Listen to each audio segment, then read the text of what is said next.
আপোনালোক সকলোলৈকে আন্তৰিক অভিনন্দন যাচি ষ্টুডিঅ'ত মই দিগন্ত কুমাৰ নাথ আৰম্ভ কৰিছোঁ আমাৰ অনুষ্ঠান সত্যানুসন্ধান। সত্যানুসন্ধানৰ মেজত আজি আমি আলোচনা কৰিম মহানগৰ মহাসাগৰ কিয়। এটা গুৰুত্বপূৰ্ণ প্ৰশ্ন, সাম্প্ৰতিক সময়ৰ এৰাব নোৱাৰা প্ৰশ্ন। মহানগৰবোৰ এজাক বৰষুণতে মহাসাগৰ হৈ পৰে কিয়? এজাক বৰষুণ অহাৰ পাছতে মহানগৰে মহাসাগৰৰ ৰূপ কিয় লয়? চৰম শংকাত পৰে মহানাগৰিক, মহানগৰত বসবাস কৰা নাগৰিক। এই শেহতীয়াকৈ এই পৰিস্থিতি পুনৰ উদ্ভৱ হৈছে গুৱাহাটী মহানগৰীক ধৰি ৰাজ্যখনৰ বিভিন্ন নগৰ চহৰ অঞ্চলত। এজাক বৰষুণ আহিলেই মানুহৰ প্ৰাণৰ শংকা হয়। কেৱল গুৱাহাটীতে নহয়, সমগ্ৰ ৰাজ্যতে এই ঘটনা ঘটিছে। ৰাজ্যৰ 10খন জিলাক ৰেড এলাৰ্ট ঘোষণা কৰা হৈছে, 16খন জিলাক অৰেঞ্জ এলাৰ্ট ঘোষণা কৰা হৈছে। ঘোষণা কৰিবলৈ বাধ্য হৈছে। এনেধৰণৰ পৰিস্থিতি আমাৰ মাজত উদ্ভৱ হৈছে। এই সময়ত আমি দুগৰাকী বিশিষ্ট অতিথিৰ সৈতে আজি এই বিষয় লৈ, এই সমস্যালৈ আমি আলোচনা কৰিবলৈ আগবাঢ়িছোঁ। মই আলোচনাৰ বাবে প্ৰথমে আদৰিছোঁ জয়ন্ত বড়ো ডাঙৰীয়া, দুটা কাৰ্যকালৰ এগৰাকী প্ৰাক্তন পাৰিষদ, গুৱাহাটী পৌৰ নিগমৰ একে সময়তে সদৌ অসম আৰ্চাৰী সন্থাৰ তেখেত সাধাৰণ সম্পাদকৰ গুৰু দায়িত্বত থকা এগৰাকী ব্যক্তি। তেখেতৰ দৃষ্টিকোণেৰে আপোনালোকক বহুখিনি তথ্য, বহুখিনি বিশ্লেষণ আগবঢ়াব পাৰিব। মই আদৰিছোঁ এগৰাকী ভূতত্ত্ববিদ তথা বাণিজ্য বিশেষজ্ঞ শ্ৰমিক কটকী ডাঙৰীয়া। তেখেতৰ দৃষ্টিকোণেৰে এই গুৰুতৰ সমস্যা সন্দৰ্ভত আপোনালোকক বহুখিনি তথ্য দিব পাৰিব। মই অনুষ্ঠানৰ আৰম্ভণিতে জয়ন্ত বড়ো ডাঙৰীয়াৰ ওচৰলৈ আহিছোঁ। তেখেতৰ পৰা আমি জানিব লগা বহুখিনি কথা আছে। মই পূৰ্বে উল্লেখ কৰিছোঁ যে দুটাকৈ কাৰ্যকালৰ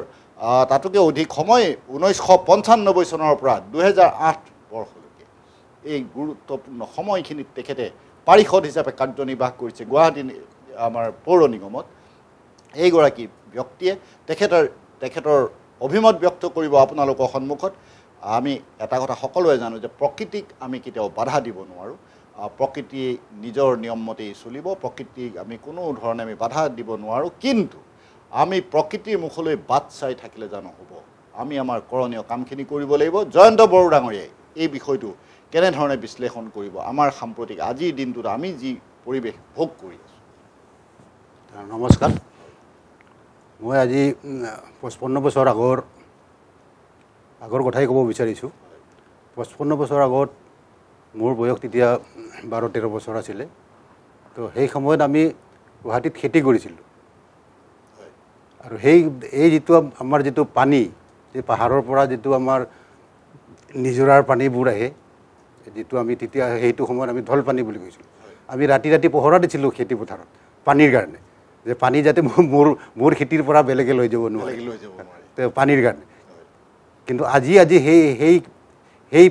পানীটোৱে আজি কৃত্ৰিম বানপানী হৈ গ'ল। আজি আমি পানীৰ কাৰণে আমি সেই সময়ত বহুত কষ্ট কৰিছিলোঁ, পানী লাগে আৰু খেতিৰ কাৰণে। আমি যিটো সময়ত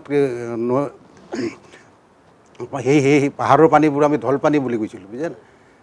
সেইটো সময়ত আপোনাৰ চাক যিবোৰ দ জাগা আছিলে সেইবোৰ আমি বাও খেতি কৰিছিলোঁ। যিটো অলপ পানী কম হয় সেইবিলাক খালী খেতি কৰিছিলোঁ। তো সেই হিচাপে আমি তাৰমানে খেতি কৰিছিলোঁ গুৱাহাটীখন গোটেই। আপোনাৰ চাক গুৱাহাটী গোটেই যেনেকুৱা ধৰণৰ গণেশগুৰি চাৰিআলিৰ পৰা এইটো চাইড আপোনাৰ 6 মাইল হওক, আপোনাৰ এইপানে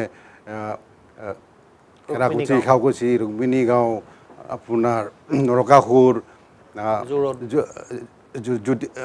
জুতীয়া, ওদালবাখৰা, এইপানে ফাটাচিল আমবাৰীৰ পৰা আদি কৰি এইপানে বৰাগাঁও, পশ্চিম বৰাগাঁও, গোটেই অঞ্চলটো আমাৰ গোটেই অঞ্চলটো মানে আধা খেতি পথাৰে আছিল। আমি কৃত্ৰিম বানপানী বস্তুটো আমি গম পোৱা নাছিলোঁ যে কৃত্ৰিম বানপানীটো কি হয়, কি বস্তু। তাৰমানে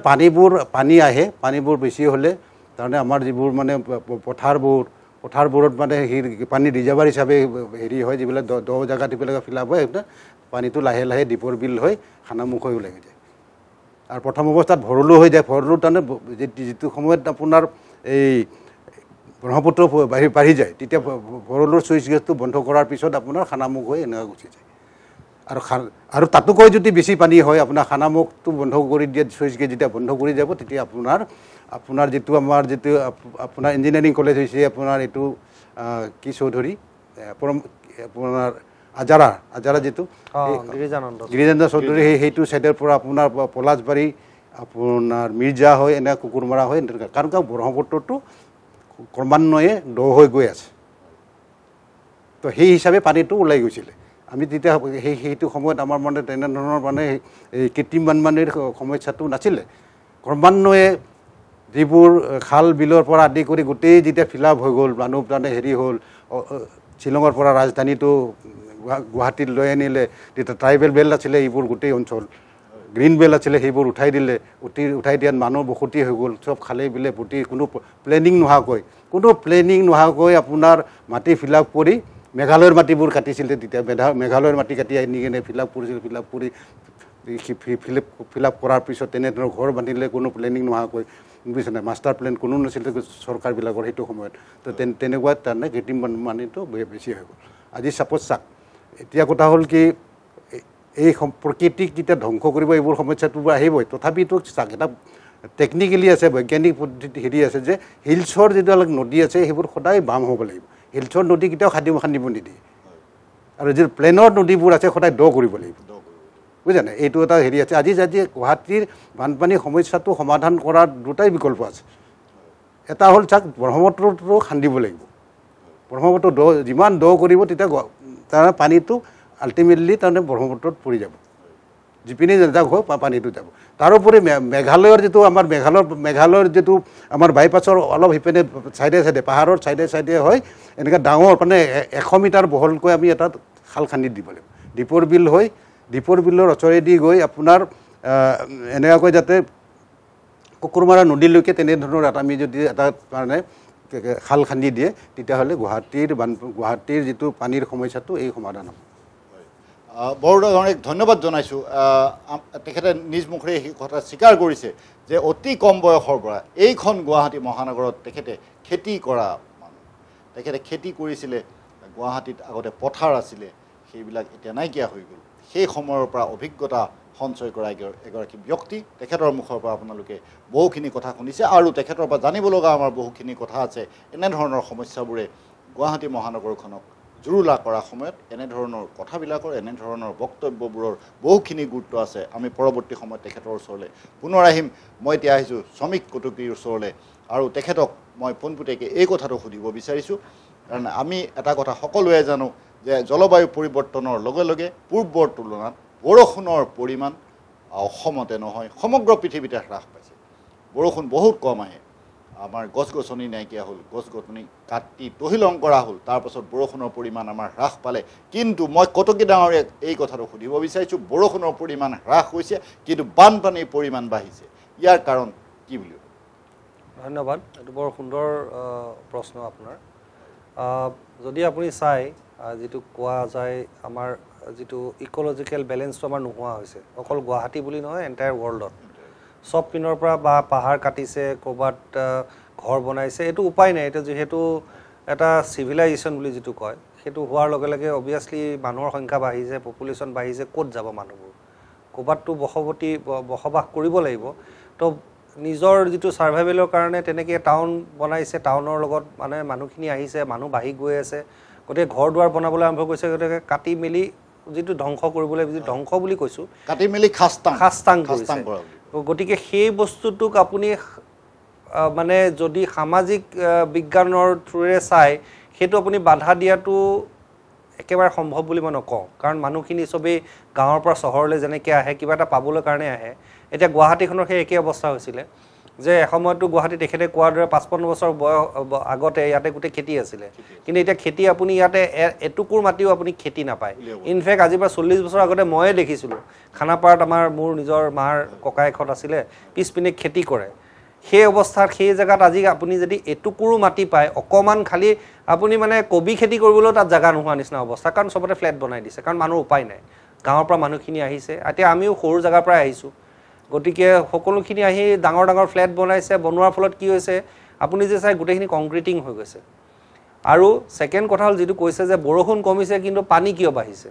বৰষুণ ঠিক আছে কমি গৈ আছে কিন্তু পানীটো ওপৰৰ পৰা যিটো এটা ছিষ্টেম এটা আছে যে ছাৰ্ফেচ ৰান অফ বুলি কয় মানে পানীটো এটা বৈ পেলাই গুচি যায় আৰু এটা পানী ভিতৰলৈ সোমাই যায় এতিয়া গুৱাহাটীখনত কি হৈছে বৈ পেলাই গুচি যোৱা পানীটো গৈ নদীত পৰিছেগৈ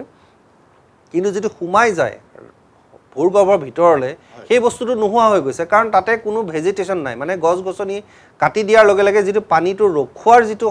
এটা সিস্টেম এটা আছে মানে প্ৰকৃতিৰ সেই সিস্টেমটোৱে নোহোৱা হৈ গৈছে কাৰণ পানীখিনি ওপৰেদি পাৰ হৈ তললৈ নামি গুচি আহিছে যিটো নেকি মেঘালয়ৰ পৰা অহা বুলি কৈছে নট অনলি মেঘালয় গোটেই গুৱাহাটীখনৰ চাৰিওকাষে যিখিনি পাহাৰ আছে গোটেই পাহাৰ কাটি খাস্তাং কৰাৰ ফলত তাত কোনো ধৰণৰ গছ গছনি নাই গোটেই পানীটো তললৈ নামি আহে য'ত নেকি আগতে কি আছিলে সেই ঘাঁহ গছ গছনি এইবোৰে পানীটো ৰাখি দিয়ে হয়তো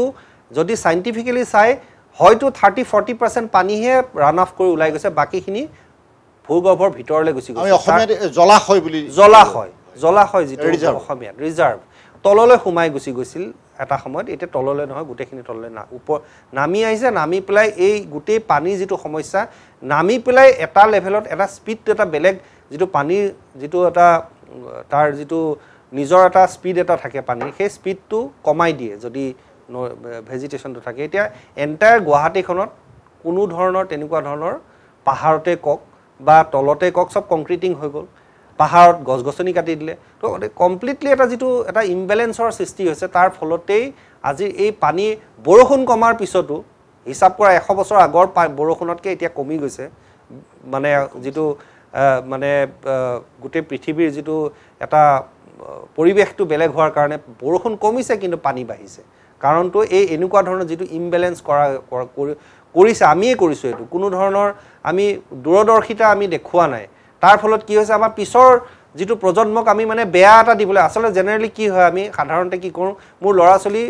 মোতকৈ বেছি ভালকৈ থাকিবলৈহে আমি সদায় ভাবোঁ যে মোৰ ল'ৰা ছোৱালী মোতকৈ ভালকৈ থাকক কিন্তু আমাৰ এতিয়া কি হৈছে মোৰ ল'ৰা ছোৱালী কি হ'ব সেইটো কথা মই ভাবাই নাই বা আমাৰ আগৰ জেনেৰেশ্যনটো হয়তো ভাবি নগ'ল তাৰ ফলতে যে গুৱাহাটী বুলি নহয় অন্যান্য সৰু সৰু টাউনবোৰো এতিয়া সেই একেই অৱস্থা হ'ব যদি পাহাৰৰ মাজত কিবা তেনেকুৱা ধৰণৰ টাউন থাকে কাৰ্বি আংলঙৰ ডিফুত সেই অৱস্থা হ'ব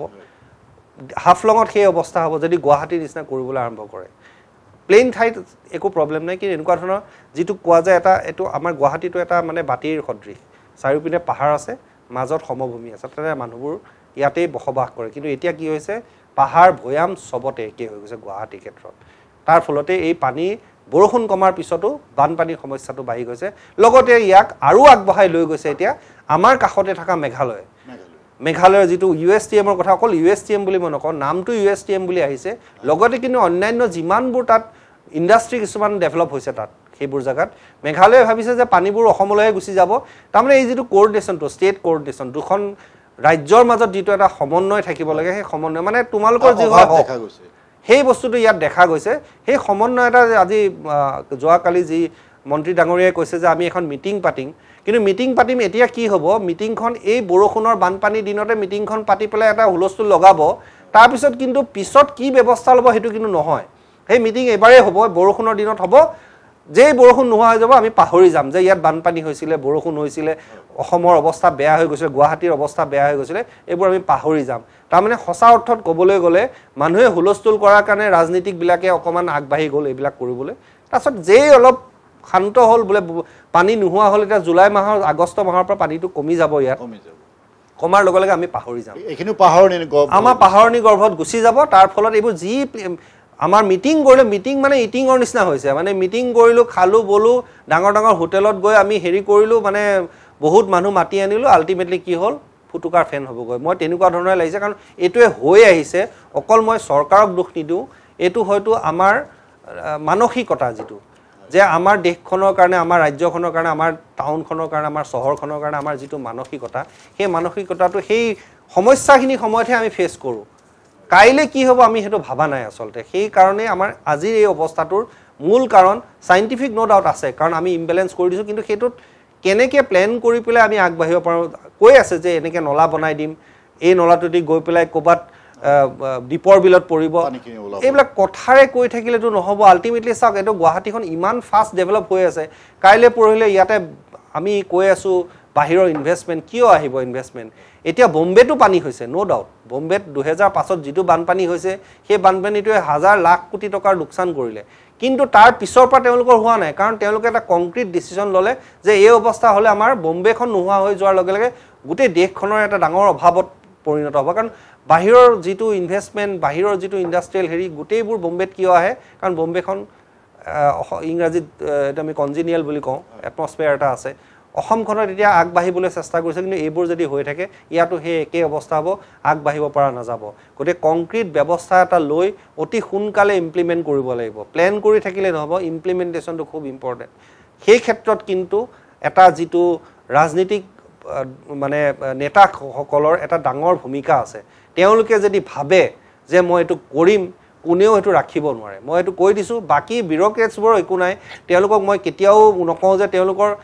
নোডাউট নিয়ম মতে এইটো থাকিব লাগে কাৰণ আমাৰ ৰাইজৰ ধৰণেৰে তেওঁলোকক আমি দৰমহা দি আছোঁ কিন্তু তেওঁলোকৰ সেইটো আছে বুলি মই ইমানকৈ বেছি নাভাবোঁ কিন্তু ৰাজনীতিকবোৰ সদায় 5 বছৰ মূৰে মূৰে ৰাইজৰ ওচৰলৈ আহিব লাগে বিউৰ'ক্ৰেটছবোৰ আহিব নালাগে সিহঁতে এবাৰ যদি চাকৰি পালে 60 চনলৈকে কোনো চিন্তা নাই কিন্তু ৰাজনীতিকবোৰ যিহেতু 5 বছৰ মূৰে মূৰে আমাৰ ওচৰত আহি পেলাই ভোট বিচাৰি আহিব গতিকে তেওঁলোকে কৰিবই লাগিব আৰু তেওঁলোকক বাধ্য আমি কৰাব পাৰোঁ ৰাইজে বিউৰ'ক্ৰেটছক নোৱাৰোঁ গতিকে তেওঁলোকে এনেকুৱা এটা ষ্ট্ৰং ডিচিশ্যন ল'ব লাগিব যিটো ডিচিশ্যনৰ পৰা অকল গুৱাহাটী বুলি নহয় উঠি অহা যিমান টাউন আছে যিটো প্ৰপাৰ প্লেনিং সেই প্লেনিংটো কিন্তু অকণমান খুব এটা এনেকুৱা এটা এটা টিম ৱৰ্ক বুলি যিটো কয় বহুতবিলাকৰ এটা এটা এটা এটা সমন্বয়ত কামটো কৰিব অকল ৰাজনীতিকে নোৱাৰে অকল ইঞ্জিনিয়াৰে নোৱাৰে এটা এজন টাউন প্লেনাৰে নোৱাৰে গোটেইবোৰ লগ লাগি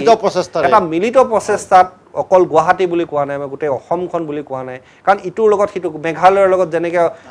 গুৱাহাটীখনৰ এটা সমন্বয় নহ'লে আজি যিটো অৱস্থা হৈছে মানে ভাবি নাচালে যে USTM বা অন্যান্য যিবোৰ তাত গঢ়ি উঠা মানে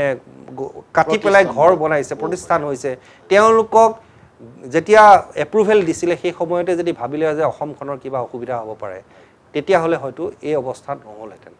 এইখিনিয়ে মোৰ ক'ব লগা আছে ইয়াত যিখিনি বৈজ্ঞানিক কাৰণ বহুতখিনি আছে আৰু এইটো বহুত দীঘলীয়া হৈ যাব গতিকে বেচিকেলি মই যিটো ক'বলৈ বিচাৰিছোঁ এইটো এটা সমূহীয়া চেষ্টা এটা আমি দুখী লাভ নাই এতিয়া কিন্তু ৰাইজ সদায় এলাৰ্ট হ'ব লাগিব যে আমাক যে ক'লে যে এইখিনি বনাম আমি কিমান দিন টাইম লাইনটো কি এবছৰ 2 বছৰ 5 বছৰ নে 10 বছৰ সেই বস্তুটো কিন্তু আমাক লাগিব যে আমাক স্পষ্ট হ'ব লাগিব যে এইটো হ'বৰ মিনিং এইটো নহয় যে তাত ক'ৰ পৰা পইচা ক'ৰ পৰা আনিম এতিয়া হ'ব পাৰে বাহিৰৰ কোনোবা এছিয়ান ডেভেলপমেণ্ট বেংকেও এইবিলাক তেওঁলোকক লোন দিব পাৰে ক'ৰ পৰা পইচাটো আনিব কাৰণ এইটো সৰু বস্তু এটা নহয় এইটো এটা ডাঙৰ এটা লাৰ্জ স্কেল এটা প্লেনিং এইটো এটা জেগাত কৰিলে নহ'ব এইটো দীঘলীয়া এটা খুব ডাঙৰ এটা সমস্যা আছে হয়তো 100 কোটি 200 কোটি টকা নহয় সেইটো হয়তো লাখ কোটি টকাৰ হয়তো কাম হ'ব পাৰে গতিকে সেই হিচাপে সেই ধৰণে আগবাঢ়ি যাব লাগিব আৰু তাত বৈজ্ঞানিক দৃষ্টিভংগীটো লাগিবই টেকন'লজি লাগিবই তাৰ পিছতহে যিটো এইটো লেণ্ডশ্লাইড মাটি আহিছে চিলটেশ্যন বুলি যিটো কয় পাহাৰৰ যিটো মাটিটো সেইটো নামি আহি পেলাই গোটেই গাঁতবোৰ আপুনি কিমান চাফা কৰিব ভৰলো প্ৰত্যেক বছৰে যিটো চিলটেশ্যন ওপৰৰ পৰা কিয় আহি আছে কাৰণ গোটেই মাটি কাটি যেতিয়া সেই মাটিবোৰ এই ৰান অফত গোটেইখিনি লৈ গুচি আহে আপুনি চাব ৰঙচুৱা মাটি কিয় হৈছে কাৰণ তাত চিল্ট আছে চিল্ট মানে সেই পাহাৰৰ যিটো গছ গছনি নোহোৱা অৱস্থাত মাটি যিটো আছে সেই মাটিৰ যিটো সেই চিল্টটো লৈ আহি পেলাই আমাৰ যিবিলাক নলা আছে সেইবোৰ প্ৰত্যেক বছৰে এইটো ফিল আপ কৰি গৈ থাকে গতিকে নলাবোৰ আপুনি যিমানেই নাখান্দক সি আকৌ আহি ভৰ্তি হৈ যাব গতিকে এই সমস্যাটো একদম ৰুটতে শেষ কৰিব লাগিব সদায় আমি নলা চাফা কৰিলে পইচাবোৰ ৱেষ্টেজ মই কিন্তু কওঁ এইটো পইচাবোৰ ৱেষ্টেজ আপুনি কোনটো ৰুট ক'ত হৈছে আচলতে কাৰণটো কি সেইটো উলিয়াই লৈ তাতে বন্ধ কৰিব লাগিব আপুনি বেমাৰটো য'ত লাগিছে তাত শেষ কৰিব লাগিব ন আপোনাৰ যদি পেটত বেমাৰ হৈছে আপুনি ভৰিত খুচি থাকিলেতো নহ'ব সেনেকুৱা ধৰণৰ এটা ব্যৱস্থা ল'ব লাগিব গতিকে ধন্যবাদ জনাইছোঁ তেখেতে অকণমান সময়ৰ ভিতৰতে বহুখিনি তথ্য আপোনালোকক দিলে বহুখিনি বিশ্লেষণ আপোনালোকক দাঙি ধৰিলে আৰু তেখেতৰ বক্তব্যৰ আধাৰতে মই আৰু এটা নতুন প্ৰসংগ ইয়াত উত্থাপন কৰিব বিচাৰিছোঁ আমাৰ আছে বহু কথা পাতিব লগা আছে মিছন ফ্লাড ফ্ৰী আছামৰ কথা পাতিব লগা আছে আমাৰ মাষ্টাৰ প্লেনৰ কথা পাতিব লগা আছে বহুখিনি কথা পাতিম এই দুগৰাকী অতিথিৰ সৈতে পাতিম এতিয়া মই তেখেতৰ বক্তব্যৰ আধাৰত এই কথাটো কৈছোঁ যে আমাৰ মাননীয় মন্ত্ৰী জয়ন্ত মল্ল বৰুৱা ডাঙৰীয়াৰ কথা তেখেতে উল্লেখ কৰিছে জয়ন্ত মল্ল বৰুৱা ডাঙৰীয়াই তেখেতে এই কথা প্ৰকাশ কৰিছিলে যে গুৱাহাটীৰ বান সমস্যাৰ স্থায়ী সমাধান কৰা অসম্ভৱ এনেধৰণে কৈছিলে আৰু তেখেতৰ বক্তব্যত এই কথাও ওলাইছিলে যে মেঘালয়ৰ পানী আহি পেলাই আমাৰ বানপানীৰ সৃষ্টি কৰে বা USTMকে ধৰি এনেধৰণৰ কথাবিলাক আমাৰ আলোচনা হৈছিলে মই জয়ন্ত বড়ো ডাঙৰীয়াক এই কথাটোৱেই সুধিব বিচাৰিছোঁ যে গুৱাহাটীৰ বানপানীৰ সমস্যাৰ স্থায়ী সমাধান অসম্ভৱ বুলি মন্ত্ৰী ডাঙৰীয়াই কৈছে স্বয়ং আপুনি কি ভাবে কথা হ'ল কি মেঘালয়ৰ পানী আহি যদি এইটো বস্তুটো যিটো মানে তাৰ পৰা মাটি আহে তাত যদি আপোনাৰ পাহাৰটো যেতিয়া ধ্বংস কৰিব পাহাৰ কাটি যেতিয়া আপোনাৰ ঘৰ বনাব বা কোনোবা স্কুল কলেজৰ পৰা আদি কৰি অনুষ্ঠান কিছুমান বনাব পাহাৰটো কাটিবই লাগিব তেতিয়া পাহাৰৰ মাটিটো তাৰমানে কোমল হৈ যায় এতিয়া বৰষুণ অহাৰ লগে লগে আপোনাৰ তাৰ পৰা মাটিবোৰ আহি আমাৰ যিমান মানে প্লেনত যিমানবোৰ নদী আছে আমাৰ ড্ৰেইন আছে এইবোৰ মানে হেৰি হয় সেই হিচাপে আমাৰ কৃত্ৰিম বানপানীটো সমস্যাটো যে হয় সেইটো সঁচা কথা আজি চাওক এতিয়া আমাৰ মন্ত্ৰী ডাঙৰীয়াই যি ক'লে যে আমি দুটা ৰাজ্যৰ CMৰ মাজত আলোচনা কৰি এটা সমাধান এইটো ভাল কথা ভাল ৱেলকাম কৰিছোঁ মই কাৰণ কিয় এইটো এটা বৈজ্ঞানিক পদ্ধতিৰে এইটো সমস্যাটো সমাধান কৰিব লাগে কাৰণ কিয় পাহাৰ যেতিয়া কাটিব তাত মাটি আহিবই যেতিয়া ঢিলা হ'ব আপোনাৰ মাটি খহি আহিব আহিলে প্লেনৰ যিটো চিটি হ'ব সেইটো এফেক্ট হ'ব এইটোতো সঁচা কথা কিন্তু তথাপিতো তাৰমানে আমি মানে যিটো তাৰমানে সমস্যাত ভুগি আছোঁ সমস্যাত যদি আমি যুদ্ধ কৰোঁ সমস্যা সমাধানৰ কাৰণে যদি চেষ্টা কৰোঁ নিশ্চয় সমাধান হ'ব কাৰণ কিয় নহ'ব কাৰণ কিয় চাওক এতিয়া মই এটা সৰু এটা কথা কওঁ আমাৰ ধাৰাপুৰৰ অলপ আগত গৈ এইখিনি আপোনাৰ সেই মনসা মন্দিৰ পৰা এইপিনে আপুনি ব্ৰহ্মপুত্ৰত চাব এটা তাতে এই দ্বীপ ৰকম হৈ গৈছে তাত মানে মানুহে খৰালিৰ দিনত আপোনাৰ খেতি কৰে তাতে বহুত ডাঙৰ হেৰি তাৰমানে ব্ৰহ্মপুত্ৰৰ মাজত এটা হেৰি আৰু দ্বীপ আৰু বুজিছেনে আজি চাওক সেইটোতো বাধা দি আছে ব্ৰহ্মপুত্ৰৰ পানীটো যোৱাৰ কাৰণে আজি চাপ'জ চাওক আজি ব্ৰহ্মপুত্ৰত আজি এগাড়ী মাটিৰ দাম হৈছে তাৰমানে ৩৫০০ টকা এক গাড়ী মাটিৰ দাম ৩৫০০ টকা কিন্তু আমি চৰকাৰে যদি কৈ দিয়ে যে এইটো ফ্ৰী দি দিওঁ ফ্ৰী কোনো পইচা নালাগে আপোনালোকে খান্দি লৈ যাওক নিজে নিজে দ হৈ যাব আজি দ্বীপৰ বিল যদি দ্বীপৰ বুলি কয় দ্বীপৰ বিলত যিমান এইবোৰ নদীবোৰ বা বিলবোৰ যদি দ কৰিলেহে পানীটো তাত ৰিজাৰ্ভাৰ হ'ব এতিয়া দ্বীপৰ বিল যদি কয় যে ফ্ৰী দি দিছোঁ পুলিচৰ নদৰে কোনো ফৰেষ্টৰ নদৰে চৰকাৰে এক পইচা দিব নালাগে আপোনালোকে খান্দি লৈ যাওক দ্বীপৰ তেতিয়া পাহাৰৰ মাটি পাহাৰৰ মাটি যদি মেঘালয়ৰ মাটি তাৰমানে খান্দাৰ কোনো প্ৰয়োজনেই নহয় আৰু বুজা নাই এইবোৰ বস্তু এইবোৰ সূক্ষ্ম হিচাপে আৰু প্লেনিং কৰক ব্ৰহ্মপুত্ৰটো এতিয়া গুৱাহাটীৰ চিটিৰ একদম ওচৰেদি বৈ গৈছে আমি তাৰমানে খোৱা পানীখিনি দিব পৰা নাই কৃত্ৰিম বানপানীৰ সমস্যাটো সমাধান কৰিব নোৱাৰে কিমান দুখৰ কথা ময়ো কাউন্সিলৰ আছিলোঁ আমিও ভুক্তভোগী ইয়াত মানে আমিও দায়ী কিন্তু তাৰমানে দায়ী মানে কি আছে কথা হ'ল কি আমি যিবোৰ আমি টেকনিকেলি যিটো সমাধান হোৱাৰ যিটো ফৰ্মুলা দিয়া হৈছিল সেইবোৰ মানে যদি তাৰমানে সেইটো ইমপ্লিমেণ্ট নকৰে সেইটোৱে হৈছে সেইবিলাক সমস্যাবোৰ আমাৰ হেৰি কৰিব লাগিব কাৰণ যেতিয়া বিল্ডিং এটা পাৰ্মিশ্যন দিব ঘৰ বন্ধা পাৰ্মিশ্যন দিব তেতিয়া গোটেই দিশটো চালি যাব লাগে তাৰ ড্ৰেইনটো কোনপিনে যাব পানী কোনপিনে যাব মই অলপ আগতে ঘৰৰ পৰা আহোঁতে এটা ৰাস্তা চালোঁ আপোনাৰ এটা হ'ল GMCৰ ড্ৰেইন বনাইছে আৰু PWD ড্ৰেইন GMCৰ পৰা আহি যিটো তাৰমানে PWD ড্ৰেইনত তাৰমানে নালা এটা থাকিব লাগে তাত ফুটা এটা থাকিব লাগে পাহাৰৰ পানীটো আহি কিনে তাৰমানে মেইন ৰাস্তাত আহি পানীটো যাব লাগে কিন্তু সেই ফুটাটো নাই তাৰমানে ডিপাৰ্টমেণ্টৰ ভিতৰত সিহঁতৰ কমিউনিকেশ্যনটো নাই কমিউনিকেশ্যন নোহোৱাৰ কাৰণে আজি সেইটো মোৰ নিজৰ ঘৰত পানী হৈছে বুজানে সেইটো কাৰণে মই চালোঁ আহি বোলে এইটো তাতে বনাইছে ধুনীয়া ৰাস্তা বুজানে আল্টিমেটলি কি হ'ল ইমান টকা দি বনাইছে এই ৰাস্তাটো বেয়া হৈ গ'ল গোটেই পানী উঠিছে তো এইবোৰ বস্তু তাৰমানে এইবোৰ বস্তু চাব লাগিব বৈজ্ঞানিক পদ্ধতিৰে কিছুমান বস্তু চাব লাগে যিটো বস্তু তাতে হৈ গ'ল কাৰণ কি এতিয়াতো মানুহৰ মানে এতিয়া খালে বিলে চব বহিলে যেতিয়া কাকোতো আমি খেদিব নোৱাৰোঁ তাক সমাধান কৰাৰ কাৰণে আমি চেষ্টা কৰিব লাগিব কিয় সমাধান নহ'ব আজি মেঘালয়লৈ আলোচনা কৰক নহ'লে সিহঁতৰ তেখেতসকলৰ প্ৰতি আমি একশ্যন ল'ব লাগিব আমি অসমে যি পাৰোঁ আজি যিটো আজি চাপ'জ যিটো আপোনাৰ নিউজ পেণ্ডাইটো যে ইউনিভাৰ্চিটি যিটো হ'লে তেখেতসকলৰ সেইটো অধিকাৰ নাই যে পাহাৰ কাটি এইবোৰ বনাই মেলি গোটেই ওচৰৰ যিটো আমাৰ চিটি আছে গুৱাহাটীখন ফ্লাড কৰি দিয়াৰ কোনো এটা অধিকাৰ নাই কিবা এটা উপায় আছে আমি সেই উপায়টো নিৰ্ধাৰণ কৰিব লাগিব আৰু একে সময়তে বৰ ডাঙৰীয়াক মই আৰু এটা প্ৰসংগ উত্থাপন কৰিব বিচাৰিছোঁ বাহিনীৰ কথা মই আপোনাক ক'বলৈ বিচাৰিছোঁ কিছু বছৰ আগৰ কথা সঠিক চনটো মোৰ এই মুহূৰ্তত মনত পৰা নাই তেতিয়া এগৰাকী আবলা আছিলে MGVK ভানু তেখেতৰ নেতৃত্বতে গোটেই ঘটনাটো হৈছিলে আৰু এই বাহিনী নৈৰ গতিপথ বন্ধ কৰি দিয়া হৈছিলে সেই কথা বৰডাঙৰীয়া নিশ্চয় মনত আছে আৰু তাৰ কাৰণটো আছিলে যে বাহিনী নৈৰ পৰা অহা পানীখিনিয়ে গুৱাহাটীত বানপানী কৰে এনেধৰণৰ এটা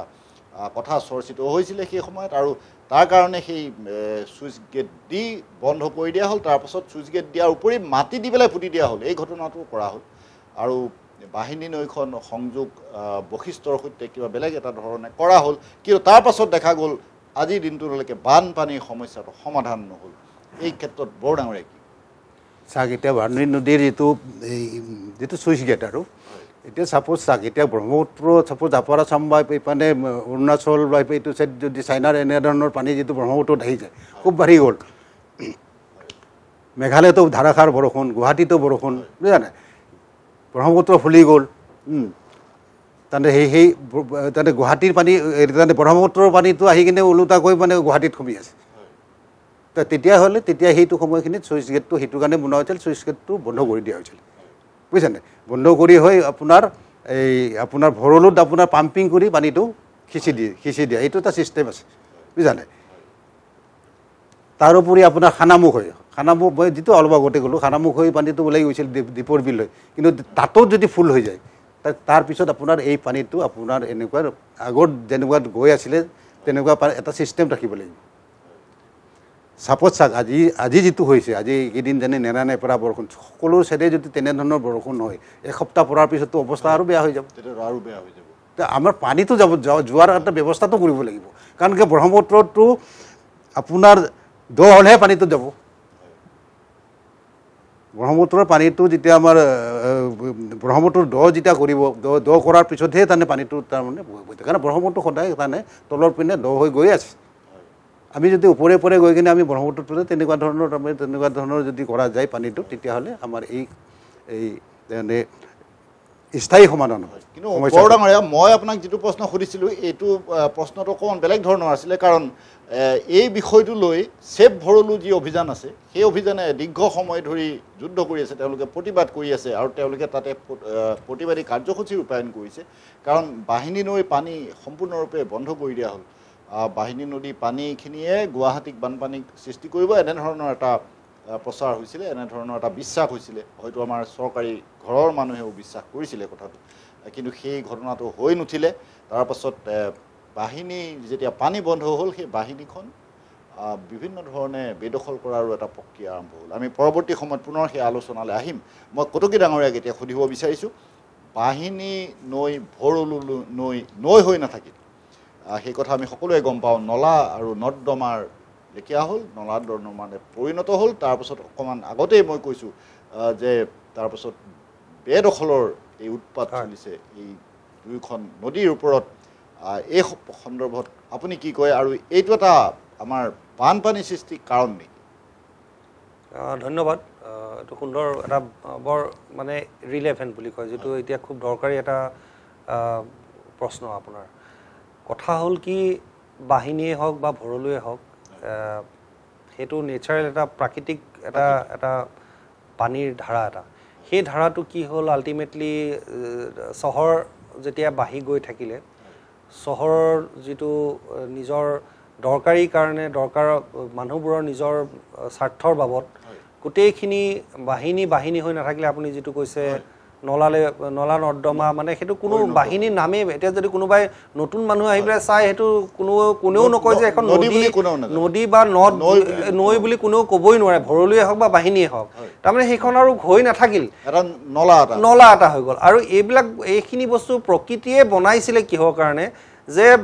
এইটো আচলতে সঁচা কথা ক'বলৈ গ'লে আমি শুনিবলৈ বেয়া হয় কিন্তু এইটো এটা বৈজ্ঞানিকভাৱে আপুনি ক'ব লাগিব যে প্ৰত্যেকখন এনেকুৱা পাহাৰীয়া জেগাত এখন নদীৰ সৃষ্টি হয় এখন সৰু জুৰি হয় কিছুমান জেগাত এইটো প্ৰকৃতিৰ যিটো বেলেঞ্চ যিটো কোৱা যায় ভাৰসাম্য ৰক্ষাৰ বাবে আচলতে এইবিলাক হয় ব্ৰহ্মপুত্ৰখনেই কওক ভৰলুৱে কওক বাহিনীয়ে কওক যিহেতু পাহাৰীয়া জেগা তাত মাজত এই দুখন নদী কিহৰ কাৰণে হ'ল বাহিনী আৰু ভৰলু কিহৰ কাৰণে হৈছিলে কাৰণটো এইটোৱে যে এইটো এটা প্ৰকৃতিৰে এটা নিজৰ নিয়ম যে পানীখিনি কেনেকৈ বৰষুণ হোৱাৰ পিছত সেই পানীখিনি লৈ গৈ কেনেকৈ গৈ ডাঙৰ নদী সৰু উপনৈৰ পৰা গৈ নদীত কেনেকৈ পৰিব সেইটো এটা প্ৰকৃতিৰ নিজৰ নিয়ম মতে সেইখিনি কৰিছিলে কিন্তু এই প্ৰকৃতিৰ নিয়ম মতে কৰা আমি যিটো প্ৰচেষ্টা মানে প্ৰকৃতিৰ নিজৰ প্ৰচেষ্টা সেই প্ৰচেষ্টাত আমাৰ নিচিনা মানুহবোৰে সেইটো আমি ধ্বংস কৰি দিলোঁ ফলত এই যিটো আপুনি কৈছে যে বানপানী হোৱাৰ সমস্যা সিও এটা যে কাৰণ নহয় আপুনি ক'ব নোৱাৰে তাক যদি প্ৰকৃতাৰ্থত তাক ভালকৈ যদি আপুনি এনালাইচিছ কৰে এইটো এটা মেজৰ কাৰণ বুলি আপুনি ক'ব পাৰে পাহাৰ কাটা 1 নম্বৰ কথা আহিলে যাৰ ফলত মাটিবোৰ তললৈ নামি আহিলে ৰান অফটো কমি গ'ল মানে ৰান অফ মানে কি মই কৈছোঁ ৰখাই যিটো পানীটো সেইটো ৰখাব নোৱাৰা হ'ল গোটেই পানীখিনি নামি আহিলে পাহাৰৰ পৰা বালি লগত আহি গ'ল সেই বালিয়ে কি কৰিলে এই বাহিনী আৰু ভৰলু অলৰেডি এটা আমাৰ আমি ডে টু ডে যিটো ইউজ কৰি আছোঁ সেইবোৰতো পেলাই তাকটোতো মাটিখিনি মানে তাৰ দটো নোহোৱাই কৰিছোঁ তাৰ লগতে এই পাহাৰৰ যিটো গুৱাহাটী পাহাৰ মই মেঘালয়ৰ বাদেই দিছোঁ গুৱাহাটীৰ যিখিনি পাহাৰ আছে কাটি কুটি যিখিনি ধ্বংস কৰা পাহাৰ আছে তাৰ মাটিও আহি পেলাই ইয়াত জমা হৈছে তাৰমানে আল্টিমেটলি এই নদী যিখিনি বাহিনী আৰু ভৰলু দুইখন বন্ধেই কৰি দিয়া নিচিনা হৈ গ'ল তে ক'ত যাব পানীখিনি আৰু এই পানীখিনি যদি পানীখিনি যাব নোৱাৰে এতিয়া তেখেতে কৈছে যে ব্ৰহ্মপুত্ৰত পেলাব নোৱাৰে ব্ৰহ্মপুত্ৰ গৈওতো পাব লাগিব যিহেতু নদী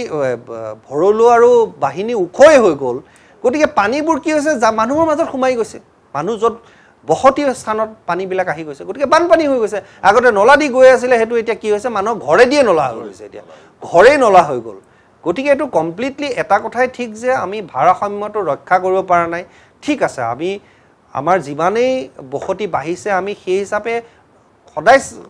চিন্তা কৰিবই মানে ঘৰ দুৱাৰটো বনাবই সেইটো বাধা দিব নোৱাৰে কিন্তু কেনেকৈ এতিয়া ধৰক গুৱাহাটীৰ কিয় গণেশগুৰিতে চব থাকিব লাগে বহুত যেনেকৈ দিল্লীত এতিয়া কি কৰিছে NCR কৰি দিছে কিয় কৰিছে যাতে বসতিটো অলপ স্প্ৰেড হৈ যায় ইয়াতে কি হৈছে আমি অকল এইখিনি জেগাতে থাকিম এটা সময় এনেকুৱা আছিল যে অকল গণেশগুৰি দিছপুৰ জু ৰোড এইখিনিতে আমি থাকিম বাহিৰত ক'তো নাযাওঁ তাৰমানে বাকীবোৰ দূৰ পাঞ্জাবাৰী দূৰ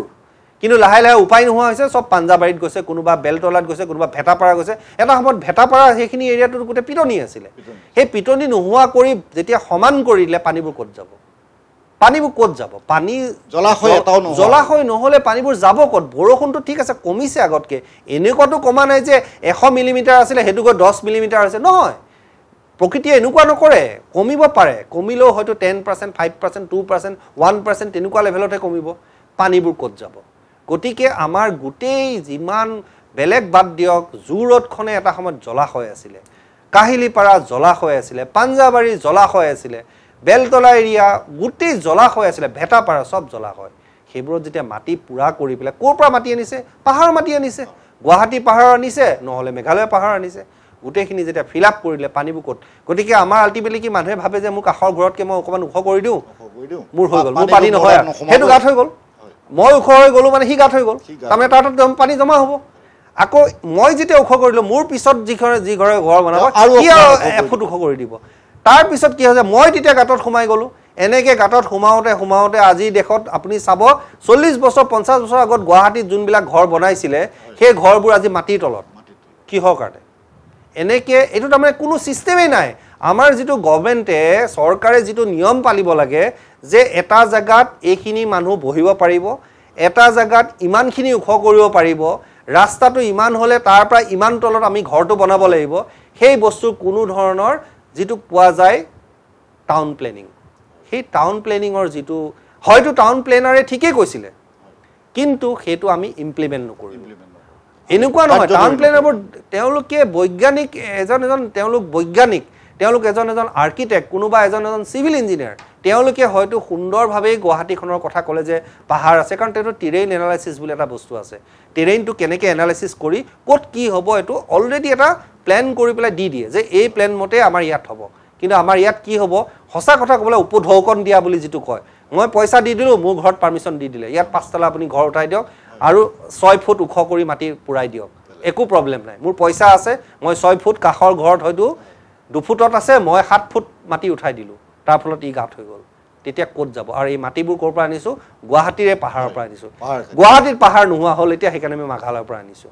এই গতিকে এতিয়া বস্তুটো আমি অকল মেঘালয়ক দোষ দিলে নহ'ব আমাৰ নিজৰ গাতো দোষ আছে গুৱাহাটীৰ চিটিখনৰ গাত দোষ আছে গুৱাহাটীখনক যদি সঁচাকৈ আমি ভাবিছিলোঁ যে মানে gateway to the North East গেটৱেটো এটা সাউথ ইষ্ট এছিয়া সেইটো ক'বলৈ বাধ্য হৈছে সেই হ'লে কিন্তু এনেধৰণে আগবঢ়ালে গেটৱেটো বাদেই দিয়ক গুৱাহাটীখন নোহোৱা হৈ যাব তেতিয়া শিলিগুৰি গেটৱেটো দা নৰ্থ ইষ্ট হৈ যাব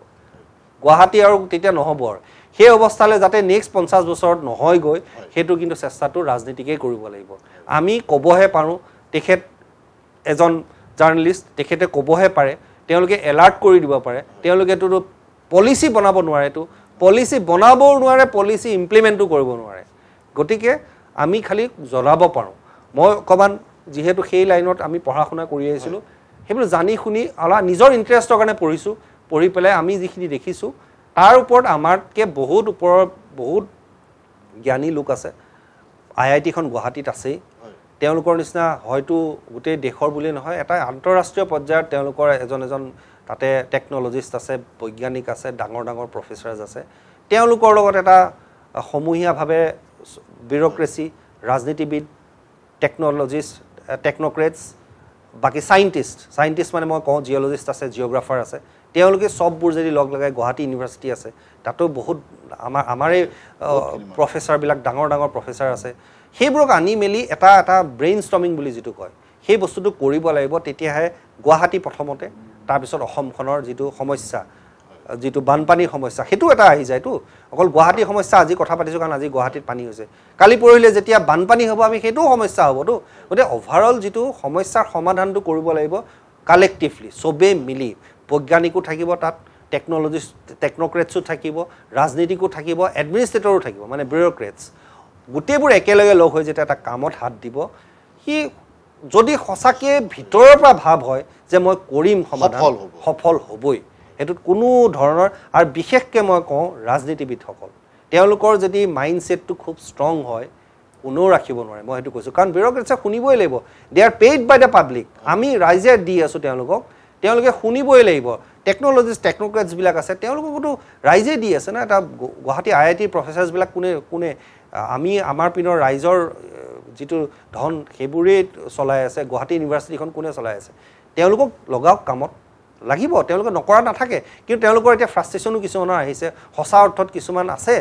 যি নেকি সঁচাকৈ ভাবে যে মই ভাল কিবা এটা কাম কৰোঁ কিন্তু তেওঁলোকে কৰি মেলি দিব লাষ্টত যেতিয়া ইমপ্লিমেণ্ট হ'ব তেওঁলোকে নিজেই এটা মানে খুব হেৰিত ভোগে এইটো কি কওঁ মানে আত্মদহন হয় তেওঁলোকৰ যে মই ইমান কষ্ট কৰি ইমান সুন্দৰকৈ মই এটা বনাই দিলোঁ তাৰ কোনো গুৰুত্বই নিদিলে ফাইলটো পেলাই থৈ দিব যিটো প্ৰজেক্ট ৰিপৰ্ট হয় সেইটো দেখিব ইয়াতে আজিৰ পৰা 20 বছৰ আগৰ প্ৰজেক্ট পৰি আছে চাগে এতিয়া কোনো ধৰণৰ তাত বনাব লাগে কাৰণে ৰাইজে চিঞৰিছিল কাৰণে বনাই থলোঁ প্ৰেক্টিকেলি কোনেও ইমপ্লিমেণ্ট নকৰে মই এইটো কিন্তু একদম কনফাৰ্ম চিয়'ৰ এইটো আপুনি যদি ভাবি চাই সেইটো কিন্তু ন' ডাউট এতিয়াৰ চৰকাৰৰ কথা মই কেতিয়াও নকওঁ বা আগৰ চৰকাৰৰ কথা মই ডাইৰেক্টলি ক'বলৈ নিবিচাৰোঁ কিন্তু কিহৰ কাৰণে সেই ৰিপৰ্টবিলাক ভৰাই থৈ দিয়ে লগাওক কামত আৰু সেইটোত ৰাইজৰ যেতিয়া ভাল হ'ব চবৰে ভাল হ'ব মই সেইটোৱে কৈছোঁ গতিকে ডাঙৰীয়াক ধন্যবাদ জনাইছোঁ তেখেতে যথেষ্ট যুক্তিনিষ্ঠভাৱে কথাখিনি আপোনালোকক আগবঢ়াইছে আপোনালোকৰ সন্মুখত আৰু এইখিনি কথাৰ তেখেতৰ বক্তব্যৰ যথেষ্ট বিশ্লেষণ কৰাৰ প্ৰয়োজন আছে আমি এটা গুৰুত্বপূৰ্ণ বিষয়ত আজি আলোচনা কৰি আছোঁ মহানগৰ মহাসাগৰ কিয় আমি আলোচনা কৰিবলৈ বহুখিনি কথা আছে আমি কিছু সময়ৰ পাছত পুনৰ আলোচনালৈ ঘূৰি আহিম এতিয়া লৈছোঁ খন্তেক সময়ৰ বাণিজ্যিক শৰীৰৰ যিকোনো অসুবিধাৰ সন্মুখীন হৈছে নেকি আপুনি শাৰীৰিক সমস্যাৰ প্ৰতিকাৰ কেৱল আমি দিম অভিজ্ঞ চিকিৎসকে দিব সুপৰামৰ্শ প্ৰতি সপ্তাহত থাকিব বিভিন্ন ৰোগৰ বিশেষজ্ঞ চিকিৎসক চাবলৈ নাপাহৰিব এনি ভাৰত 24ৰ বিশেষ অনুষ্ঠান স্বাস্থ্য বিশেষ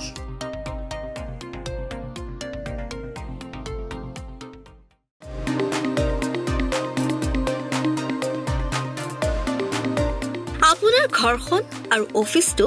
চালে চকুৰ আগৈ সজাওক আজি আহক সকলো ধৰণৰ অত্যাধুনিক ফাৰ্নিচাৰৰ বাবে সিটি ফাৰ্নিচাৰ 6 মাইল গুৱাহাটী আমাৰ ঠিকনা 6 মাইল পাঞ্জাবাৰী ৰোড পুৰবিটাৰীৰ সন্মুখত গুৱাহাটী আমাৰ যোগাযোগ নম্বৰ 9435013969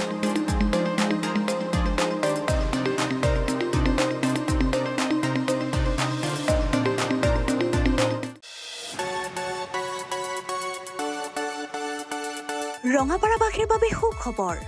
আপুনি যদি দুচকীয়া বাহন ক্ৰয় কৰিব বিচাৰিছে তেন্তে এতিয়াৰ পৰা আৰু চিন্তাৰ কোনো প্ৰয়োজন নাই।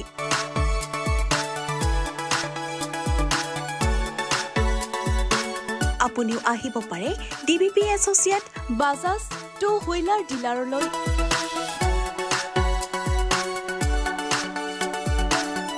আমাৰ ঠিকনা হৈছে ৱাৰ্ড নং ৮ ঠাকুৰবাৰী ৰোড, ডাকঘৰ, ৰঙাপাৰা, জিলা শোণিতপুৰ, অসম। আমাৰ যোগাযোগ নম্বৰ হৈছে 9435707133 আৰু 9707967285।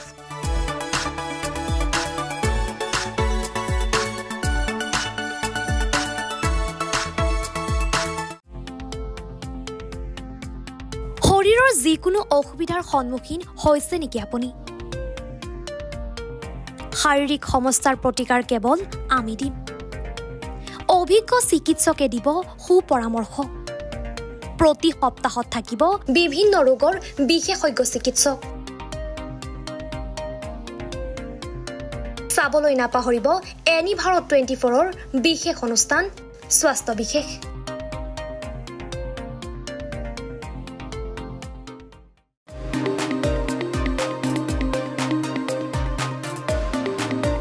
আপোনাৰ ঘৰখন আৰু অফিচটো চালে চকুৰুৱাকৈ সজাওক। আজি আহক সকলো ধৰণৰ অত্যাধুনিক ফাৰ্নিচাৰৰ বাবে চিটি ফাৰ্নিচাৰ 6 মাইল, গুৱাহাটী। আমাৰ ঠিকনা 6 মাইল পাঞ্জাবাৰী ৰোড, পুৰবিটাৰীৰ সন্মুখত, গুৱাহাটী। আমাৰ যোগাযোগ নম্বৰ 9435013969।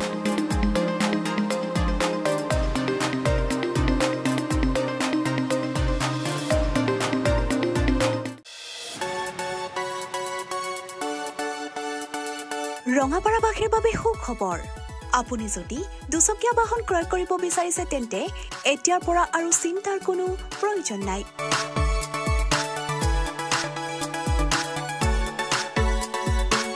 আপুনিও আহিব পাৰে DBP associate Bajaj two wheeler ডিলাৰলৈ।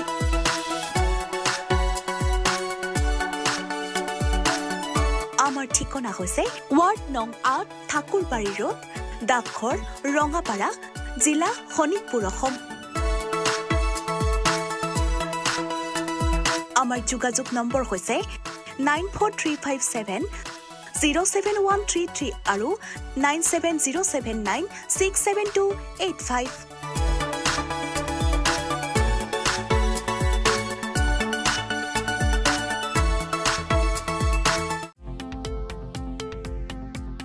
শৰীৰৰ যিকোনো অসুবিধাৰ সন্মুখীন হৈছে নেকি আপুনি? শাৰীৰিক সমস্যাৰ প্ৰতিকাৰ কেৱল আমি দিম। অভিজ্ঞ চিকিৎসকে দিব সুপৰামৰ্শ। প্ৰতি সপ্তাহত থাকিব বিভিন্ন ৰোগৰ বিশেষজ্ঞ চিকিৎসক।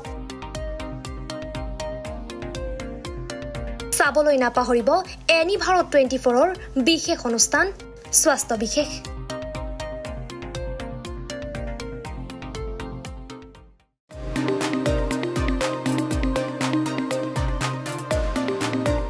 আপোনাৰ ঘৰখন আৰু অফিচটো চালে চকুৰুৱাকৈ সজাওক। আজি আহক সকলো ধৰণৰ অত্যাধুনিক ফাৰ্নিচাৰৰ বাবে চিটি ফাৰ্নিচাৰ 6 মাইল, গুৱাহাটী। আমাৰ ঠিকনা 6 মাইল পাঞ্জাবাৰী ৰোড, পুৰবিটাৰীৰ সন্মুখত, গুৱাহাটী। আমাৰ যোগাযোগ নম্বৰ 9435013969।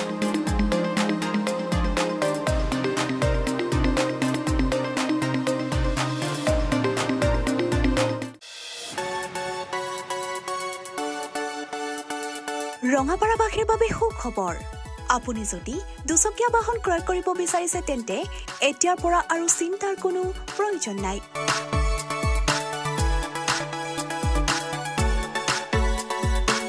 আপুনিও আহিব পাৰে DBP associate Bajaj two wheeler ডিলাৰলৈ।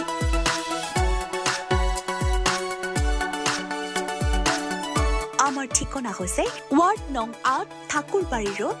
ডাকঘৰ, ৰঙাপাৰা, জিলা শোণিতপুৰ, অসম। আমাৰ যোগাযোগ নম্বৰ হৈছে 943570 07133 আৰু 9707967285।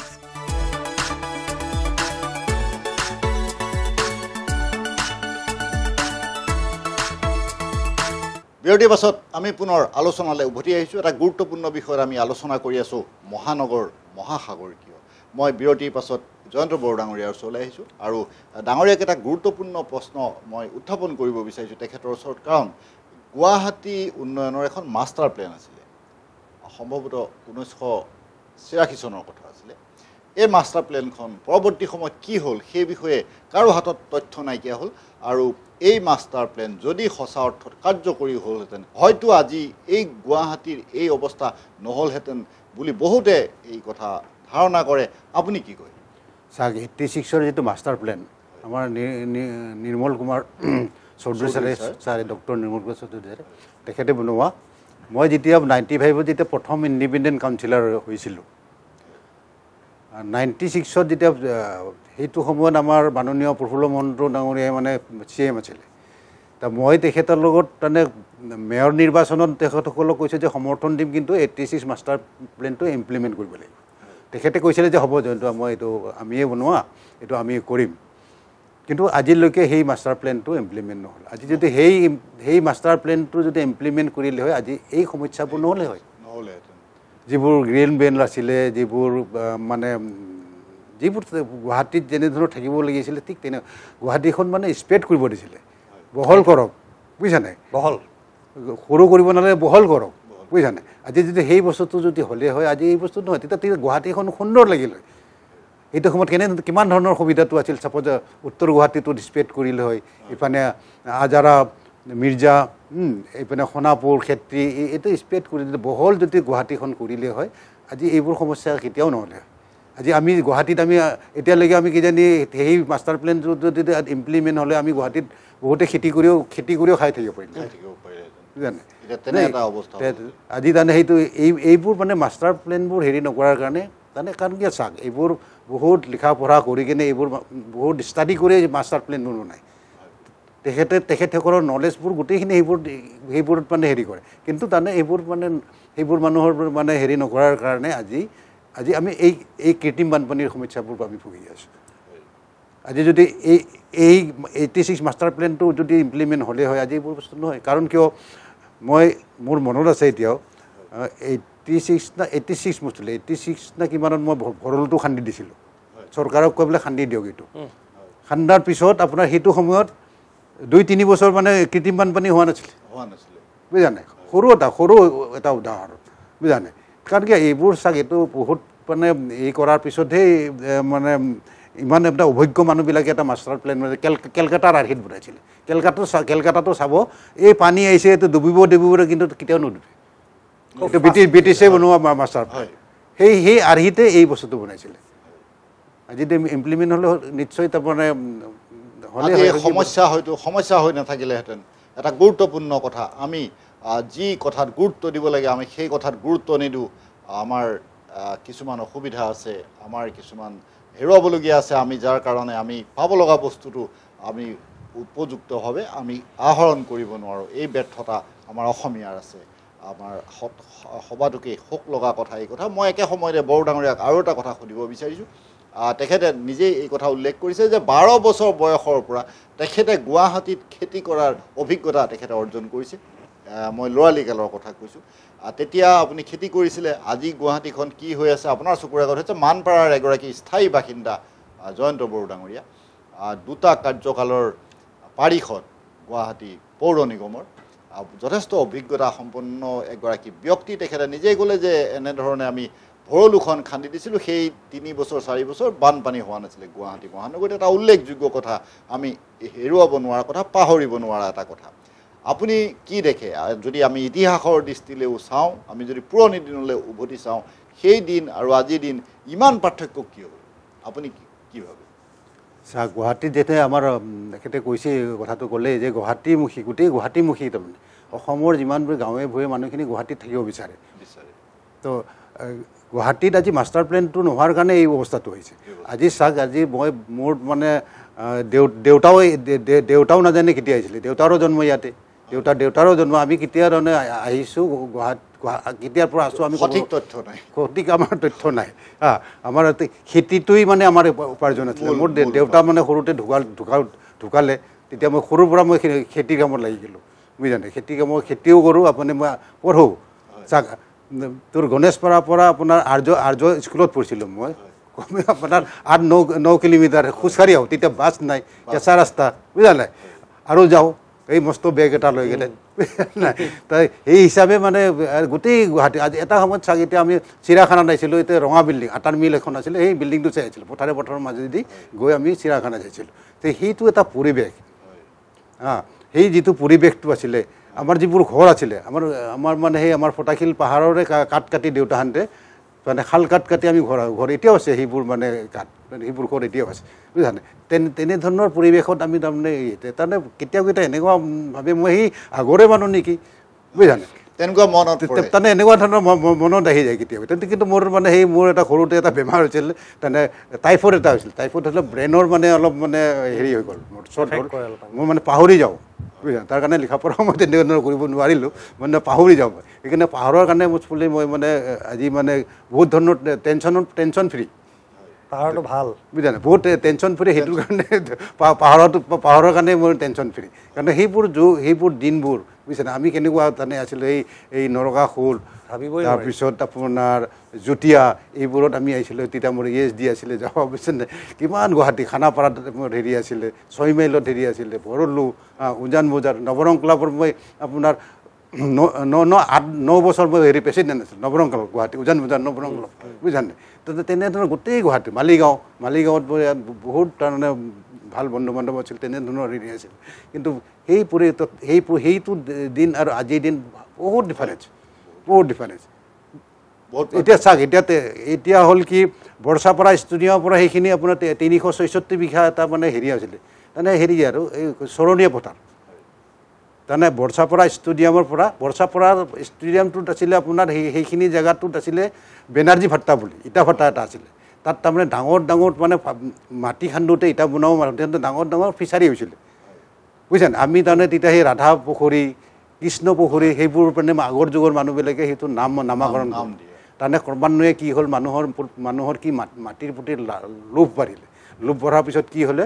সেই গোটেই ৰাইজবিলাক যেনে গণেশপাৰা ৰাইজ ধীৰেণপাৰা আমবাৰী ফটাশিল আৰু লুতুমা এই 4টা ৰাইজে মাটিটো ভাগাই ল'লে তাৰমানে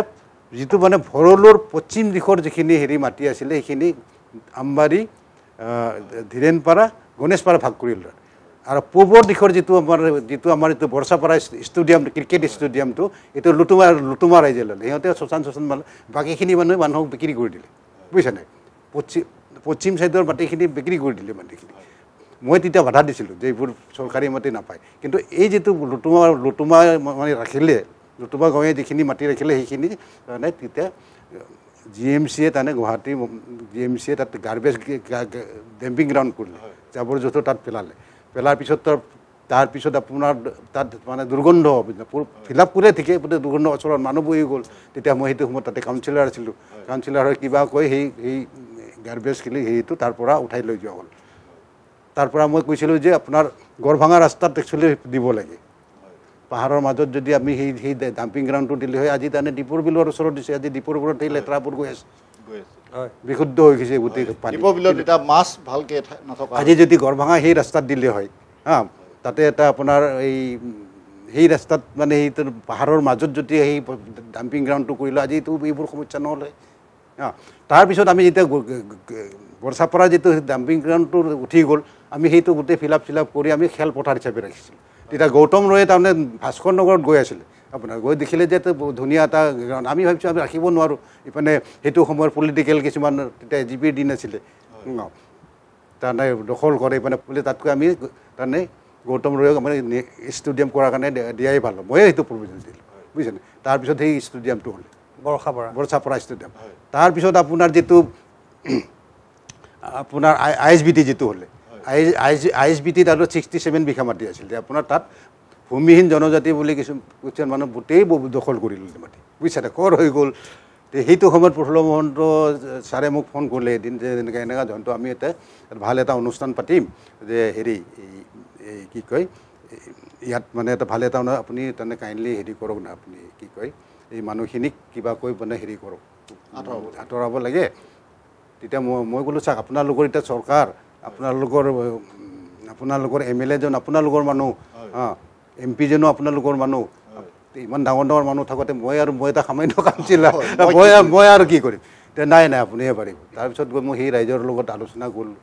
আলোচনা কৰি তাৰপিছত একচুৱেল ভূমিহীন মই দেখিলোঁ যে একচুৱেল ভূমিহীন কিমান আছে তাত 25 ঘৰমান আছিলে তেতিয়া মই ক'লোঁ যে আমাক 7 বিঘা মাটি আপুনি এৰি দিব পাৰিবনে বোলে হ'ব 7 বিঘা দি দিম এৰি দিম আৰু মই ম্যাদিও কৰি দিম আৰু আপোনাৰ ফিল আপো কৰি দিম তেতিয়া মই তাৰমানে 25 ঘৰ মানুহ এক কোঠাকৈ মাটি ভাগ কৰি দিয়া হ'ল আৰু 1 বিঘা আপোনাৰ বাথৌবুৰী LP স্কুল আৰু 1 বিঘা আপোনাৰ বাথৌ মন্দিৰ সেই হিচাপে সেই বস্তুটো হ'লে বুজিছানে তাৰপিছত এই ISBT তাৰমানে এইটো হেৰিয়ে হ'লে অপেনিঙো হৈ গ'ল ধুনীয়াকৈ হৈ গ'ল বুজিছানে তাৰ নেক্সটত আৰু এটা মাটি আছিলে আপোনাৰ সেইটো আপোনাৰ আৰমাঘাট বুলি তাৰমানে 10 বিঘা মাটি আছিলে তাত টোটেল 20 বিঘা মাটি সেইটো সময়ত আপোনাৰ তেতিয়া আপোনাৰ যে আপোনাৰ MLA ফণী তালুকদাৰ তেখেতে মানে সেই ৰাইজৰ পৰা কিনি লৈছিলে 2 লাখ টকা কেনেকৈ হেৰি কথা বুজিছানে কিনি লৈ দখল চখল কৰি দিলে কৰি দিয়াৰ পিছততো তাৰপিছত এই 2001ত কংগ্ৰেছ চৰকাৰ আহিলে কংগ্ৰেছ চৰকাৰ অহাৰ পিছততো যিবিলাক চাৰেণ্ডাৰ হেৰি তেখেতসকলতো অলপ অসুবিধা হ'ল তাত তেখেতে ৰাখি দিলে ৰাখাত দিয়াৰ পিছত তাৰমানে সেই মানুহখিনি NDFৰ পৰা আদি কৰি যিখিনি হেৰি তেখেতসকলে তাৰমানে সিহঁতে দখল কৰিব বিচাৰিলে মাটি তাৰপিছত আমি গম পালোঁ বোলে এনেধৰণৰ কথা তাৰপিছত কি হ'লে সেই মাটিখিনিত আমি মানে ক্লিয়াৰ হেৰি কৰি দিলোঁ যিখিনি চাৰেণ্ডাৰ হেৰি আছিলে আৰু বেদৰ সেইখিনি আমি ক্লিয়াৰ কৰাৰ পিছত তেতিয়া সেই সময়ত আপোনাৰ হেমপ্ৰভা বাইদেউ আছিলে আপোনাৰ হেৰি মিনিষ্টাৰ আপোনাৰ হেণ্ডলুম টেক্সটাইলৰ হেৰি মিনিষ্টাৰ হেৰি আছিলে তেখেতে আৰমানহাট দিল্লী হাট যেনেকুৱা ধৰণৰ আৰমানহাটত 10 বিঘাৰ মাটিৰ এলাইনমেণ্ট তৰুণগোচাৰি দিছিল তেতিয়া বাইদেৱে ক'লে যে বড়ো আপটো আমাৰহে মাটি বোলে ঠিকে আছে বাইদেউ ভাল অনুষ্ঠান যেতিয়া কৰি লওক হেৰিটো কৰি লওক এইটো ভাল কথা আৰু এইটো আমি দি দিম আপোনালোকে কৰক আমাৰ লোকেল মানুহখিনিও কিবা সংস্থাপন পাব তো সেই হিচাপে দিয়ে এইটো সময়ত আৰু আপোনাৰ MP আছিল কিৰিপ চলিহা আৰু এইটো সময়ত কংগ্ৰেছৰ দিন হেমন্ত তালুকদাৰ তাৰমানে MLA আছিলে তেখেতসকলে নাই বোলে এইটো মানে সেইটো ৰাইজৰ লগত আছিল খেলপথাৰ কৰিব সিহঁতে এইটো নহ'ব আৰমানহাট তেনেধৰণৰ মানে অপেনিঙো হৈ গ'ল আপোনাৰ সেইটো সময়ত আমাৰ CM ছাৰ হিমন্ত বিশ্ব শৰ্মা তেখেতেও গৈছিল তৰুণ গগৈ তেওঁ অপেনিং কৰিলে তাৰপিছত সিহঁতক লাগে 50-50 কৰি দিলে তাৰপিছত নহ'লে বস্তুটো কিন্তু সেইখিনি মাটি এতিয়া সেই মাটিখিনি এই 10 বিঘা মাটি 10 বিঘা মাটিটো আৰু আকৌ মিলাই কিনে তাতে খেলপথাৰ আৰু তেনেধৰণৰ এটা দিলে বাকী কিন্তু 10 বিঘা মাটিটো এতিয়া 10 বিঘা মাটিটো ফণী তালুকদাৰ ডাঙৰে মানে কোনোবা এটা হেৰি ডাঙৰ এটা গোদাম কৰি আছে বুজিছানে সেইখিনি মাটি ক্লিয়াৰ কৰিব নোৱাৰিলোঁ তেনেধৰণৰ বহুত ধৰণৰ তাতে ঘাট প্ৰতিঘাত গৈছে বুজিছানে আৰু সমগ্ৰ ইতিহাসৰ সাক্ষী হৈ জয়ন্ত বড়ো ডাঙৰীয়া আছে তেখেতে আজিও সমাজৰ কাম কৰি আছে আৰু অনাগত দিনতো তেখেতে আমাৰ সমাজৰ কাম কৰি আগবাঢ়ি যাওক আমি সেই সদিচ্ছা শুভেচ্ছা আমাৰ তৰফৰ পৰা আমি জ্ঞাপন কৰিছোঁ তেখেতক ধন্যবাদ জনাইছোঁ মই এতিয়া আহিছোঁ কটকী ডাঙৰীয়াৰ ওচৰলৈ আৰু কটকী ডাঙৰীয়াক আমাৰ মূল প্ৰসংগৰ লগত সংগতি থকা এটা প্ৰশ্ন পোনপটীয়াকৈ মই সুধিব বিচাৰিছোঁ যে এই যি আমাৰ বানপানীৰ সমস্যা আমাৰ কৃত্ৰিম বানৰ সমস্যা অকল গুৱাহাটীৰে নহয় সমগ্ৰ ৰাজ্যখনতে এই সমস্যা হৈছে আজিৰ দিনটোত আমি যদি লক্ষ্য কৰোঁ প্ৰত্যেকখন নদীৰে জলপৃষ্ঠ বৃদ্ধি হৈছে প্ৰত্যেকখন নদীৰে জলপৃষ্ঠ বৃদ্ধি হৈছে আৰু প্ৰত্যেক ঠাইতে মানুহবিলাক আতংকিত হৈ পৰিছে এনে ঘটনা হৈছে আমাৰ গুৱাহাটীৰ খাৰঘুলিত ভয়াৱহভাৱে ভূমিস্খলনৰ ঘটনা ঘটিছে এনেধৰণৰ ঘটনাবিলাক ঘটি আছে মই তেখেতক কটকী ডাঙৰীয়াক মই পোনপটীয়াকৈ এটা কথা সোধোঁ যে আমাৰ গুৱাহাটীৰ এই নলা নৰ্দমা চাফা কৰাৰ নামত পৌৰ নিগমে বহু দিন ধৰি কাম কৰি আছে বাৰিষা আহিলেই পানী বাঢ়িলেই এনে কামবোৰৰ গতি খুব বৃদ্ধি পায় শেহতীয়াভাৱেও কৰি আছে এই নলা নৰ্দমাৰ আৱৰ্জনা নিষ্কাশন কৰিলেই গুৱাহাটীৰ বানপানীৰ সমস্যাটো সমাধান হ'ব ধন্যবাদ আপোনাৰ প্ৰশ্নৰ কাৰণে কিন্তু অকল যে বাঢ়নি বা ভৰলুৰ নলাটো খান্দি পেলাই প্ৰত্যেক বছৰে খান্দিব আকৌ আহিব আকৌ বৰষুণ হ'ব আকৌ মাটি নামি আহিব পাহাৰৰ পৰা নামি আহি আকৌ পুতি দিব গতিকে এইটো এটা মানে এটা দীৰ্ঘম্যাদী নহয় এইটো দীৰ্ঘম্যাদী যিটো আমি এটা সমস্যা সমাধান সেইটো নহ'ব এইটো মানে একদম মানে এই আহিছে মানে আজি পালোঁ খালোঁ কাইলৈ কি পাম সেইটো নাজানো আৰু যিটো বগলীৰ অৱস্থা হয় আজি পালে খালে মাছ নাপালে নোখোৱাকৈ থাকিলে এই অৱস্থাটো কিন্তু আমাৰ ইয়াত কৰিলে নহ'ব এইটো যিটো জয়ন্ত মল্ল ডাঙৰীয়াই কৈছে যে এটা দীৰ্ঘম্যাদী সমস্যা সমাধানৰ চেষ্টা কৰিছে সেইটোত এই বস্তুটো আহি যাব যে ভৰলুকিখন আইডাৰ যিখিনি এনক্ৰচমেণ্ট হৈ আছে সেই বস্তুটো আঁতৰাই পেলাই যিখন অৰিজিনেল ভৰলু নদীখন আছে সেই ভৰলু বনাব লাগিব দৰকাৰ পৰিলে তাত মই এই পৰ্যন্ত কৈছোঁ যে পুৰা মানে নেটিং কৰি পেলাই বস্তুটো বন্ধ কৰি থ'ব লাগিব কমপ্লিটলি নেটিং কৰি যাতে ওপৰৰ পৰাও একো পেলাব নোৱাৰে নদীৰেও তলৰ নলাৰেও যাতে তাত একো সোমাব নোৱাৰে জাবৰ জোথৰ আজি ডেটত কি হৈছে যিমান যি আছে দলি মাৰি দিলোঁ এইটো বেলেগ কথা বাদ দিয়ক মোৰ ঘৰৰে মানুহে পাৰিলে দলি মাৰি দিয়ে ইনফেক্ট মোৰ ছোৱালীয়ে কয় নেপেলাবা এইবিলাক তেওঁলোকে সৰু ল'ৰা ছোৱালী সৰুৰ পৰা পঢ়া শুনাত স্কুলত বুজাই থৈ আহিছে যে এনেকৈ ধৰণে পেলাব নালাগে তেওঁলোক কিন্তু ৱেল ট্ৰেইনড কিন্তু আমাৰ বয়সৰ বা আমাতকৈ কমৰ যিখিনি আছে তেওঁলোক কিন্তু নহয় মন গ'লে দলি মাৰি দিলে ৰাস্তা দি গৈ আছোঁ পেকেটটো আছে হাতত এইটো ভৰলু এখন নদী আছে দলি মাৰি দিওঁ সেইটো মই বেলেগ বাদ দিয়ক মোৰ নিজৰ ক্ষেত্ৰতে কেতিয়াবা হয় কিন্তু মোৰ ছোৱালী বহি থাকিলে গাড়ীত কয় যে পাপা নেপেলাবা তাত য'ত ডাষ্টবিন আছে তাত পেলোৱা এই যিটো বস্তু যে ভৰলুকিখন কমপ্লিটলি দৰকাৰ হ'লে এই পৰ্যন্ত কৰিব কাৰণ ইমান বেছি সমস্যা হৈছে আপুনি যদি লং লাষ্টিং এটা সমাধান নানে পুৰা কমপ্লিটলি এই গোটেই নলাখিনি খানি সমান কৰি গাঁত কৰি যিমান পানী আহে সেইটো এটা কেলকুলেশ্যন কৰিবই লাগিব যে ইমানখিনি পানী ৰান অফটো ইমান হয় ইমানৰ পৰা ইমানখিনি পানী আহিব ইমানখিনি ভলিউম পানী কিমান সময়ত গৈ পেলাই নদীখন গৈ ভৰলুৰ পৰা পানীটো গৈ ব্ৰহ্মপুত্ৰৰ কিমান সময়ৰ ভিতৰত পাব এই বস্তুটো যিটো কেলকুলেশ্যনটো এইটো মই কৈছোঁ যে বৈজ্ঞানিক এটা দৃষ্টিভংগীৰে আগবাঢ়িব লাগিব কেলকুলেশ্যন কৰি ল'ব লাগিব কিমান স্পীডত পানীখিনি যাব লাগিব ছেকেণ্ড কথা যিটো পাহাৰ অলৰেডি কাটিলেই আমিতো আৰু তাত আকৌ গৈ পাহাৰ বনাই দিব নোৱাৰোঁ এতিয়া আমি কি কৰিব পাৰোঁ যে যিখিনি পাহাৰ কাটিলে নেক্সট যাতে আৰু পাহাৰ কাটিব নোৱাৰে সেইটো এটা কৰিব পাৰি ছেকেণ্ড কথা পাহাৰ কাটা জেগাখিনি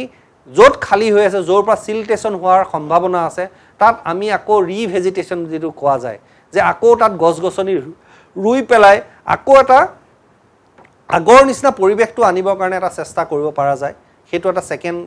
এটা অপশ্যন আছে যিটোৱে নেকি এই যিটো ৰান অফ এই ৰান অফটো ব্ৰেক কৰিব মানে ওপৰৰ পৰা যিটো পানী নামি আহে এতিয়া নৰয়ে পানী ডাইৰেক্টলি আহি তলত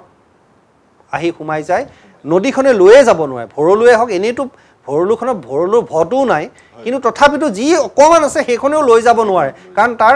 ওপৰৰ পৰা ইমান পানী আৰু বালি গুচি আহে যে সি নিয়াটো সম্ভৱ নহয় গতিকে এই বস্তুটো ভৰলুখন প্ৰথমতে খান্দি পেলাই থৈ দিলে নহ'ব কাৰণ আকৌ আহিব মাটি ভৰলুখন এনেকুৱা এটা ব্যৱস্থা কৰিব লাগিব যাতে বাহিৰৰ একো বস্তুৱে তাত সোমাব নোৱাৰে এক্সেপ্ট ৱাটাৰ অকল পানী সোমাব পাৰে সেইটো এটা ছেকেণ্ড কথা পাহাৰ যিখিনি কাটি থৈ দিছে সেই কাটা পাহাৰখিনি আকৌ ৰিভেজিটেশ্যন কৰিব পাৰে সেইবোৰ মানে ৰিফৰেষ্টেশ্যন বুলি যিটো কয় য'ত নেকি সেই আপোনাৰ যদি চাই যিবিলাক হাইডেল প্ৰজেক্টছবিলাক আছে তাহাঁতে কি কৰে যেতিয়া মাটিটো কাটাৰ পিছত সিহঁতক কিন্তু মিনিষ্ট্ৰী অফ এনভাইৰনমেণ্ট এণ্ড ফৰেষ্টে কি কয় যে তোমালোকে ৰিফৰেষ্টিং কৰিব লাগিব তাত তোমালোকে যদি কাটিছা তাত আকৌ কিন্তু গছ লগাব লাগিব গুৱাহাটীটো সেইটো কৰিব লাগিব য'ত কাটিছে য'ত যি হ'ল এতিয়া আৰু কাটাব নালাগে গুৱাহাটীখন বেলেগ দূৰত যাওক এতিয়া জাগিৰোডত এতিয়া আমাৰ মুখ্যমন্ত্ৰী ডাঙৰীয়া এইটো ডাঙৰ কাম এটা কৰিছে যে এখন ৰিম'ট এটা হেৰি চিটি বনাব জাগিৰোডত যে মানুহখিনি অলপ লাহে লাহে সেইপিনলৈ লৈ যাব মানুহখিনি পানী খাই দি পিনে লৈ যাব মানুহখিনি আজাৰা মিৰ্জাৰ পিনে লৈ যাব মানুহখিনি এতিয়া চবেই গালি পাইছে নৰ্থ গুৱাহাটী কিয় কৰিব লাগে নৰ্থ গুৱাহাটী যেতিয়া এই ওপৰ নদীৰ দলং 4-5খন দলং হৈ যাব নৰ্থ গুৱাহাটী কি আপুনি বেজেৰাতো মানুহ থাকিব পাৰিব হাৰ্ডলি আপুনি বেজেৰাৰ পৰা পাণবজাৰ আহিবলৈ 20 মিনিট সময় লাগিব গোটেই গুৱাহাটীখন স্প্ৰেড হৈ যাব তেখেতে যিটো কৈছে যে 1986ৰ যিটো প্লেনিং সেই প্লেনিঙৰ মোৰ মনত আছে যিজন ডাইৰেক্টৰ প্লেনিং আছিলে তেওঁ মোৰ দেউতাৰ লগত একেলগে পঢ়া কটন কলেজত মই জানো তেতিয়া দেউতাখন তেতিয়া অসম গণ পৰিষদৰ আছিলে আৰু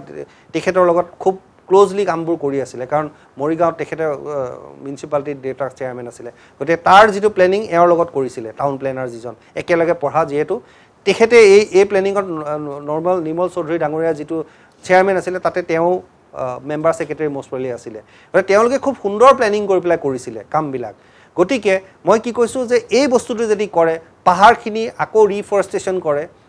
এতিয়াও সুবিধা আছে লাহে লাহে এই বস্তুবোৰ ইভেন মেঘালয়তো এতিয়া এই মিটিংখন যে পাতিব এই মিটিংখনত ৰিফৰেষ্টেশ্যনৰ কথা পাতিব পাৰে USDMে যি কৰিলে ইণ্ডাষ্ট্ৰীয়ে যি কৰিলে ৰিফৰেষ্টেশ্যন কৰক না কৰাৰ লগে লগে এই ৰান অফটো যিটো পানীটো যে হুৰাই নামি আহিছে সেই পানীটো ৰৈ যাব চিল্টেশ্যনখিনি ৰৈ যাব মানে বালিখিনি নামি নাহিব চিল্ক বুলি যিটো কয় চেণ্ড চিল্কটো এটা হ'ল এটা ইয়াৰ পাৰ্ট এটা এই পাৰ্টটো চিলটো ৰৈ যাব তাত অলপ পানী নামি আহিব তাত কমকৈ চিল্ট আহিব তেতিয়া এই যিবিলাক নদীবোৰ ইমানকৈ কেতিয়াও মানে তাৰ যিটো দ হেৰিটো মাটিত নাহা হ'বতো পাহাৰৰ পৰা কমি আহিব পানী নাহাটো আৰু এই চিল্টেশ্যনটো বন্ধ কৰিবলৈ কিছুমান নেটিং কৰে এইবিলাক টেকন'লজিবিলাক আছে ডাঙৰ ডাঙৰ মানে ৱেষ্টাৰ্ণ কাণ্ট্ৰিজত সেইবোৰ কৰে নেটিং কৰি দিয়ে এই যিটো আপোনাৰ লেণ্ডশ্লাইড নোহোৱা কৰিবলৈ নেটিঙৰ ছিষ্টেম আছে অষ্ট্ৰেলিয়াতে তেনেকুৱা টেকন'লজি আছে নেটিং কৰি দিয়ে সি কেতিয়াও বাগৰি নাহে পাহাৰটো নেটখন দিয়াৰ লগে লগে সি বালিটো ঘূৰি নাহে তাৰমানে চিল্টটোৰ যিমান এম হয় তাতকৈ হয়তো কম এমৰ এখন চালনী লগাই থৈ দিব পানীটো আহিব কিন্তু চিল্টটো নামি নাহে সেই চালনীখন যেতিয়া তাত লগাই দিব এই টেকন'লজি আছে অষ্ট্ৰেলিয়াত আছে এইটো টেকন'লজি মই ভালকৈ জানো যেতিয়া চিল্টখন সেইখন লগাই দিব এখন চালনী এখন যেতিয়া লগাই দিব অকল পানীটোহে আহিব সি চিল্টটো ৰাখি থৈ দিব তেতিয়া কি হ'ব আমাৰ ভৰলুখন কেতিয়াও সেই ভৰলু যি যেনেকৈ গাঁত খান্দি দিলে সেই গাঁতটোৱে হৈ থাকিব বা অন্যান্য যিবিলাক পুখুৰীবোৰ আছে সেইবোৰ পুখুৰীয়ে হৈ থাকিব তাত কেতিয়াও সি হেৰি নহয় মানে আকৌ বাম হৈ নাযায় চিল্ট নাহিব যিহেতু বাম কেনেকৈ হ'ব বাম নহ'ব সেই গাঁত হৈয়ে থাকিব এই বস্তুটো কিন্তু সদিচ্ছা থাকিব লাগিব ৰাজনীতিকৰ আমাৰ ইয়াত এটা ডাঙৰ সমস্যা আছে মই নাজানো তেখেতে কিমান দূৰ সঁচা মিছা মই নাজানো কাৰণ মই হ'লো এটা বেলেগ মই ৰাজনীতিকো নহয় মই কোনো ধৰণৰ সমাজত তেনেকৈ সাংঘাতিক ধৰণে কিবা কৰি থকা মানুহো নহয় কিন্তু মই এটা বৈজ্ঞানিক দৃষ্টিভংগীৰে এটা কথা কৈছোঁ যে এই যে ইমপ্লিমেণ্টেশ্যনৰ যিটো কামটো এই কামটোৰ ক্ষেত্ৰত কি হয় যে আমাৰ সদায় হৈ থাকক যেনেকৈ ৰাস্তা এটা ভালকৈ নবনালে সি প্ৰত্যেক বছৰে তিনিবাৰ বনাব লাগিব তাৰমানে তাৰ ফলত কি হ'ব তাতে পইচাৰ ইনভেষ্টমেণ্ট হৈ থাকিব মই যদি 100 বছৰলৈ বনাই দিওঁ এটা ৰাস্তা আজিৰ ডেটত যিটো হাইৱেবিলাক কৰিছে গাডকাৰী ডাঙৰীয়াই হাইৱেবিলাক এনেকুৱা দিছে যে 20 বছৰলৈ তাত কণ্ট্ৰেক্টৰে সেই ৰাস্তাটো যদি বেয়া হয় সেই যিজন কণ্ট্ৰেক্টৰে বনাইছে তেওঁৱে ঠিক কৰি দিবলৈ বিনা পইচাত তেতিয়া কি হয় ন' ডাউট প্ৰথমতে ইনভেষ্টমেণ্টটো বেছি হ'ল কিন্তু সি 20 বছৰলৈ তাৰ ৱাৰেণ্টি গেৰাণ্টি দি দিলে গোটেইখিনি পাই গ'ল আমাৰ ইয়াত কিন্তু সেইটো নহয় আমাৰ হয়তো ভৰলুখন চাফা কৰাৰ নামত 10জন কণ্ট্ৰেক্টৰ আহিছে হয়তো তেওঁ কোনোবা ৰাজনীতিকক এটা নিৰ্বাচনৰ সময়ত সহায় কৰি থৈ দিছিলে গতিকে সেই সহায়ৰ বিনিময়ত তেওঁক হয়তো ক'ব লাগে ভৰলু আপুনি 5 কিলোমিটাৰ আপুনি চাফা কৰক প্ৰত্যেক বছৰে সেই চাফা কৰিয়ে থাকে সেই বস্তুটো কিন্তু এৰিব লাগিব সেইটো হয়তো আমাৰ চৰকাৰে সেইটো মই নাভাবোঁ যে এওঁলোকে ইয়াত এইখন চৰকাৰে কিমান কাৰণ তেওঁলোকেও চিন্তা কৰিছে যে ৰাইজ যদি পিছলৈ গুচি যায় মই ৰজা হ'ব নোৱাৰিম গতিকে সেইটো চিন্তা কৰিছে সেই ভয় আছে আগতে নাছিলে ভয় আগতে পইচা দিলে আমাৰ মানুহবোৰে পাহৰি যায় কম্বল এখন দি দিলোঁ ইলেকশ্যনৰ আগদিনা আমি এটা নকওঁ এইটো মানে সামাজিকভাৱে ক'ব দিগদাৰ কিবা এটা দি দিলোঁ পিছদিনাখন ভোটটো দি থৈ আহিলে আজিৰ দিনত সেইটো নাই কিন্তু গতিকে আজিৰ ৰাজনীতিক সি কংগ্ৰেছেই হওক বিজেপিয়ে হওক XYZ যোনেই নহওক ৰাইজৰ ওচৰত সদায় মানে উত্তৰদেহী থাকিবই গতিকে এতিয়া হয়তো সেই জবাবদিহি হ'বই লাগিব উত্তৰ দিবই লাগিব গতিকে মই ভাবোঁ যে এই ধৰণে যদি আগবাঢ়ি যায় গুৱাহাটীৰ সমস্যা নহয় গোটেই অসমৰ সমস্যা নহয় ভাৰতৰ সমস্যা এইটো মানে ৰাজনীতিক ধন্যবাদ জনাইছোঁ তেখেতে যথেষ্ট যুক্তিনিষ্ঠভাৱে এইখিনি কথা আপোনালোকক আগবঢ়াইছে আমাৰ অনুষ্ঠানৰ সময় ইতিমধ্যে চমু চাপি আহিছে আৰু হাতত মোৰ 3 মিনিট সময় আছে মই শেষবাৰৰ কাৰণে জয়ন্ত বড়ো ডাঙৰীয়াৰ ওচৰলৈ আহিছোঁ আৰু বড়ো ডাঙৰীয়াৰ পৰা মই এই 3 মিনিটত এটা উত্তৰ জানিব বিচাৰিছোঁ মই তেখেতক ক'ব বিচাৰিছোঁ যদি এই গুৱাহাটী বানপানী সমস্যাৰ সমাধান কৰাৰ দায়িত্ব আপোনাৰ ওপৰত ন্যস্ত কৰা হয় আপোনাক যদি দিয়া হয় তেতিয়াহ'লে আপুনি এই সমস্যা কেনেধৰণে সমাধান আপুনি এটা ডাঙৰ এটা প্ৰশ্ন কৰিছে আমাৰ অনুষ্ঠানৰ শেষ প্ৰশ্ন আৰু আপোনাৰ এটা গুৰুত্বপূৰ্ণ উত্তৰ ইয়াৰ পৰা মই এজন বহুত সৰু মানুহ বুজা নাই কিন্তু চেষ্টা কৰিম মই তাৰমানে আজিলৈকে যিমানবোৰ কাম লৈছোঁ বা কৰিছোঁ তাৰমানে যিমান চেষ্টা কৰিলে সম্ভৱ সদায় হয় কাৰণ মই আপুনি যিটো কথা কৈছে যে আপোনাৰ হাতত দিলে যে সেইটো কাৰণ কি মোক তাৰমানে সেইটো মানে সম্ভৱপৰ নহয় কেতিয়াও আপোনাৰ পদক্ষেপ কেনেকুৱা হ'ব নাই চাওক এতিয়া মোৰ পদক্ষেপ হ'লেতো মই সদিচ্ছা আছে গতিকে সম্ভৱ হ'ব বুলি আমি ভাবোঁ নাই চাওক এতিয়া কথা হ'ল কি চাওক সম্ভৱতা চাওক এতিয়া কথা হ'ল কি মোৰতো প্ৰথম আপোনালোক কৈছোঁৱেই মোৰ হেৰি দি প্ৰথমটো চাওক এতিয়া পানীটো গৈ কিনে ক'ৰবাতো যাব লাগিব পৰিব লাগিব প্ৰথমটো মই ব্ৰহ্মপুত্ৰটো খান্দিমে এনেই আহক ব্ৰহ্মপুত্ৰ তাৰমানে তাক খান্দি দ কৰি দিব লাগিব দ কৰি যিবোৰ তাৰমানে আমাৰ যিবোৰ মানে পাহাৰৰ পৰা যিবোৰ মানে নিজৰা আছে বৰ্তমান সেইবোৰ ডিৰেক্ট ভৰলুত পেলাব লাগিব আৰু ভৰলুটো আপোনাৰ চাওক দ কৰি এতিয়া ছাপ'জ চাওক আজি ছাপ'জ ভৰলু পানী গৈ কিনে দীপৰ বিলত পৰে দীপৰ বিলৰ পৰাৰ আগতে যিটো ব্ৰিজ আছে গীতা ব্ৰিজ আছে ছাপোজ পামুহিত এটা ব্ৰিজ আছে কটাবাৰীত এটা ব্ৰিজ আছে দুটা ব্ৰিজ আছে ভৰলুৰ ওপৰত মই জানাত সেই ব্ৰিজকেইটা টেকনিকেলি হেৰি নহয় কাৰণ কি তাৰমানে ওপৰত তাৰমানে ভৰলুৰ যিটো তলৰ পৃষ্ঠাৰ বহুত ওপৰত তাৰমানে ঢালাই কৰি তাৰমানে ব্ৰিজটো তাত তাৰমানে বস্তুটো মানে সেই বস্তু টেকনিকেলি তাৰমানে পানীটো যাব নোৱাৰে ভৰলু বুৱতী নৈ হৈ বৰ্তমান থকাও নাই এনেকুৱা এটা পৰিৱেশ আহি গৈছে সেই বস্তুটো আৰু তাৰোপৰি মেঘালয়ৰ যিটো পানী আহে মই আপোনালোক ক'লোৱে আগতে তেনেকৈ আপোনাৰ আমি দীপৰ বিল কি আজি ছাপোজ দীপৰ বিল সিপিনেও খানামুখৰ তাৰমানে সিপিনে যাব নোৱাৰে পানী ক'ত যাব সেইটো আপুনি ডাইৰেক্ট তাৰমানে আপোনাৰ কুকুৰমাৰালৈকে আপুনি আমি যদি দকৈ বহলকৈ এটা আমি ডাঙৰ ড্ৰেইন কৰি দিওঁ তেতিয়াহ'লে নিশ্চয় আমাৰ এই যিটো আমাৰ যিটো সমস্যা এই সমাধান হ'ব কাৰণ কি পাহাৰৰ যিবোৰ তাৰমানে ড্ৰেইন আছে চাইণ্টিফিকেলি তাৰমানে সেইবোৰ বৈজ্ঞানিক পদ্ধতিৰে যাতে ভৰলুত পৰে আৰু ভৰলুটো কংক্ৰিট কৰি দিওঁ না কংক্ৰিট দকৈ আমি কংক্ৰিট কৰি দিওঁ বুজিছানে কংক্ৰিট কৰি দিলে সেইটো কি আমাৰ ইমান মানে ৰাস্তা ঘাটত ইমান টকা গৈ আছে এতিয়া ছাপোজ আজি 3 দিন বৰষুণ পৰাৰ পিছত যিটো পানী উঠিছে ৰাস্তাবোৰ কিমান নষ্ট হৈ যায় তাত কিমান পইচা আমি একেলগে ভৰলুটো কংক্ৰিট কৰি দিওঁ তাৰপিছত আপোনাৰ মেঘালয়ৰ যিটো হেৰি যাব সেইটো যিটো কৰিছে কিন্তু সৰুকৈ কৰিছে ডাঙৰকৈ আমি কংক্ৰিট কৰি দিওঁ বুজিছানে তেতিয়াহ'লে এই সমস্যাটো আৰু যিবোৰ দ জেগা আছে আপোনাৰ ব্ৰহ্মপুত্ৰৰ যিটো হেৰি বালি আছে বা মাটি আছে সেইবোৰ মাটি দি দিয়ক না ফ্ৰীতে আনিব দিয়কচোন সেইবোৰ উঠাই দিলে হ'ল কাৰণ ভৰলুতকৈ ওপৰত হ'ব লাগিব ভৰলুতকৈ যদি দ হয় যেতিয়া অনিল নগৰ কি নগৰ এইবোৰ যদি পানী হৈ আছে কাৰণ ভৰলুতকৈ তলত লাগিলে এটা তালাত আপোনাৰ এটা তালাত যাব দিয়ক এটা আৰু ওপৰত পাৰ্মিশ্যনটো দি দিয়ক GMC এটা তালাত ফিল আপ কৰি দিয়ক মাটিটো অলপ কমত দি দিব ফ্ৰী কৰি তাতো ফিল আপ এইবোৰ সমস্যা এনেই সমাধান হৈ যাব বুজিছানে পানীটো কিন্তু ভৰলুত পৰিব লাগিব এটা ডাঙৰ হিচাপ হয় তো তেনেধৰণৰ ছিষ্টেম কৰিলে এইবোৰ এই যিটো কৃত্ৰিম বানপানীৰ সমস্যা এইটো সমাধান আৰু যিটো তেখেতে ক'লে যে পাহাৰবোৰ তাৰমানে হেৰি হয় গছবোৰ কৰিবলৈ মই এটা সময়ত চাওক 96 না 7 আপোনাৰ মই কটাবাৰীত মছজিদৰ পিছৰ পিনে মই গছ ৰোপৰ কাৰণে গৈছিলোঁ বুজিছানে প্লেণ্টেশ্যনৰ কাৰণে মই নিজে গৈছিলোঁ বুজিছানে মোক তাতে এটা বাংলাদেশৰ মূলৰ মানুহে মোক গলত দা লগাই দিছিলে যে নোৱাৰা বুজিছানে সিহঁতক তাৰমানে সিহঁতে ঘৰ বান্ধি থাকিব গছ ৰুব নিদিয়ে বুজিছানে গছ ৰুব নিদিয়ে সিহঁতে থাকিব বুজিছানে গোটেই ধ্বংস কৰি দিলে তাৰপিছত তেতিয়াৰ পৰা মই মানে মোৰ লাইফৰ ছিকিউৰিটি আহিল বোলে এইটো হ'লেতো দিগদাৰ হ'ব গতিকে এই হেৰিটো মই বাদেই দিলোঁ আৰু এইটো চৰকাৰে কৰিব লাগিব আচলতে বুজিছানে কাৰণ কি মই পাৰ্চনেলি তাৰমানে এইটো হেৰিটোৱে মানে মই বন্ধ কৰিলোঁ মানে এতিয়া লাইফৰো কথা আছে কি ক'ব আৰু এনেধৰণৰ কথা তাৰমানে যদি তাৰমানে একচুৱেলি দিয়ে মই একচুৱেলি কাম কৰি ভাল পাওঁ কামটো তাৰমানে নোহোৱালৈকে চেষ্টা কৰিয়ে থাকিব লাগিব আৰু প্লেনিং কৰি কৰিব লাগিব বস্তুটো ভাল কাম কৰিবলৈ গ'লে তাত বাধা থাকে সেই কথাটো চিৰন্তন সত্য আমাৰ জয়ন্ত বড়ো ডাঙৰীয়াই এনেধৰণৰ বহুখিনি কাম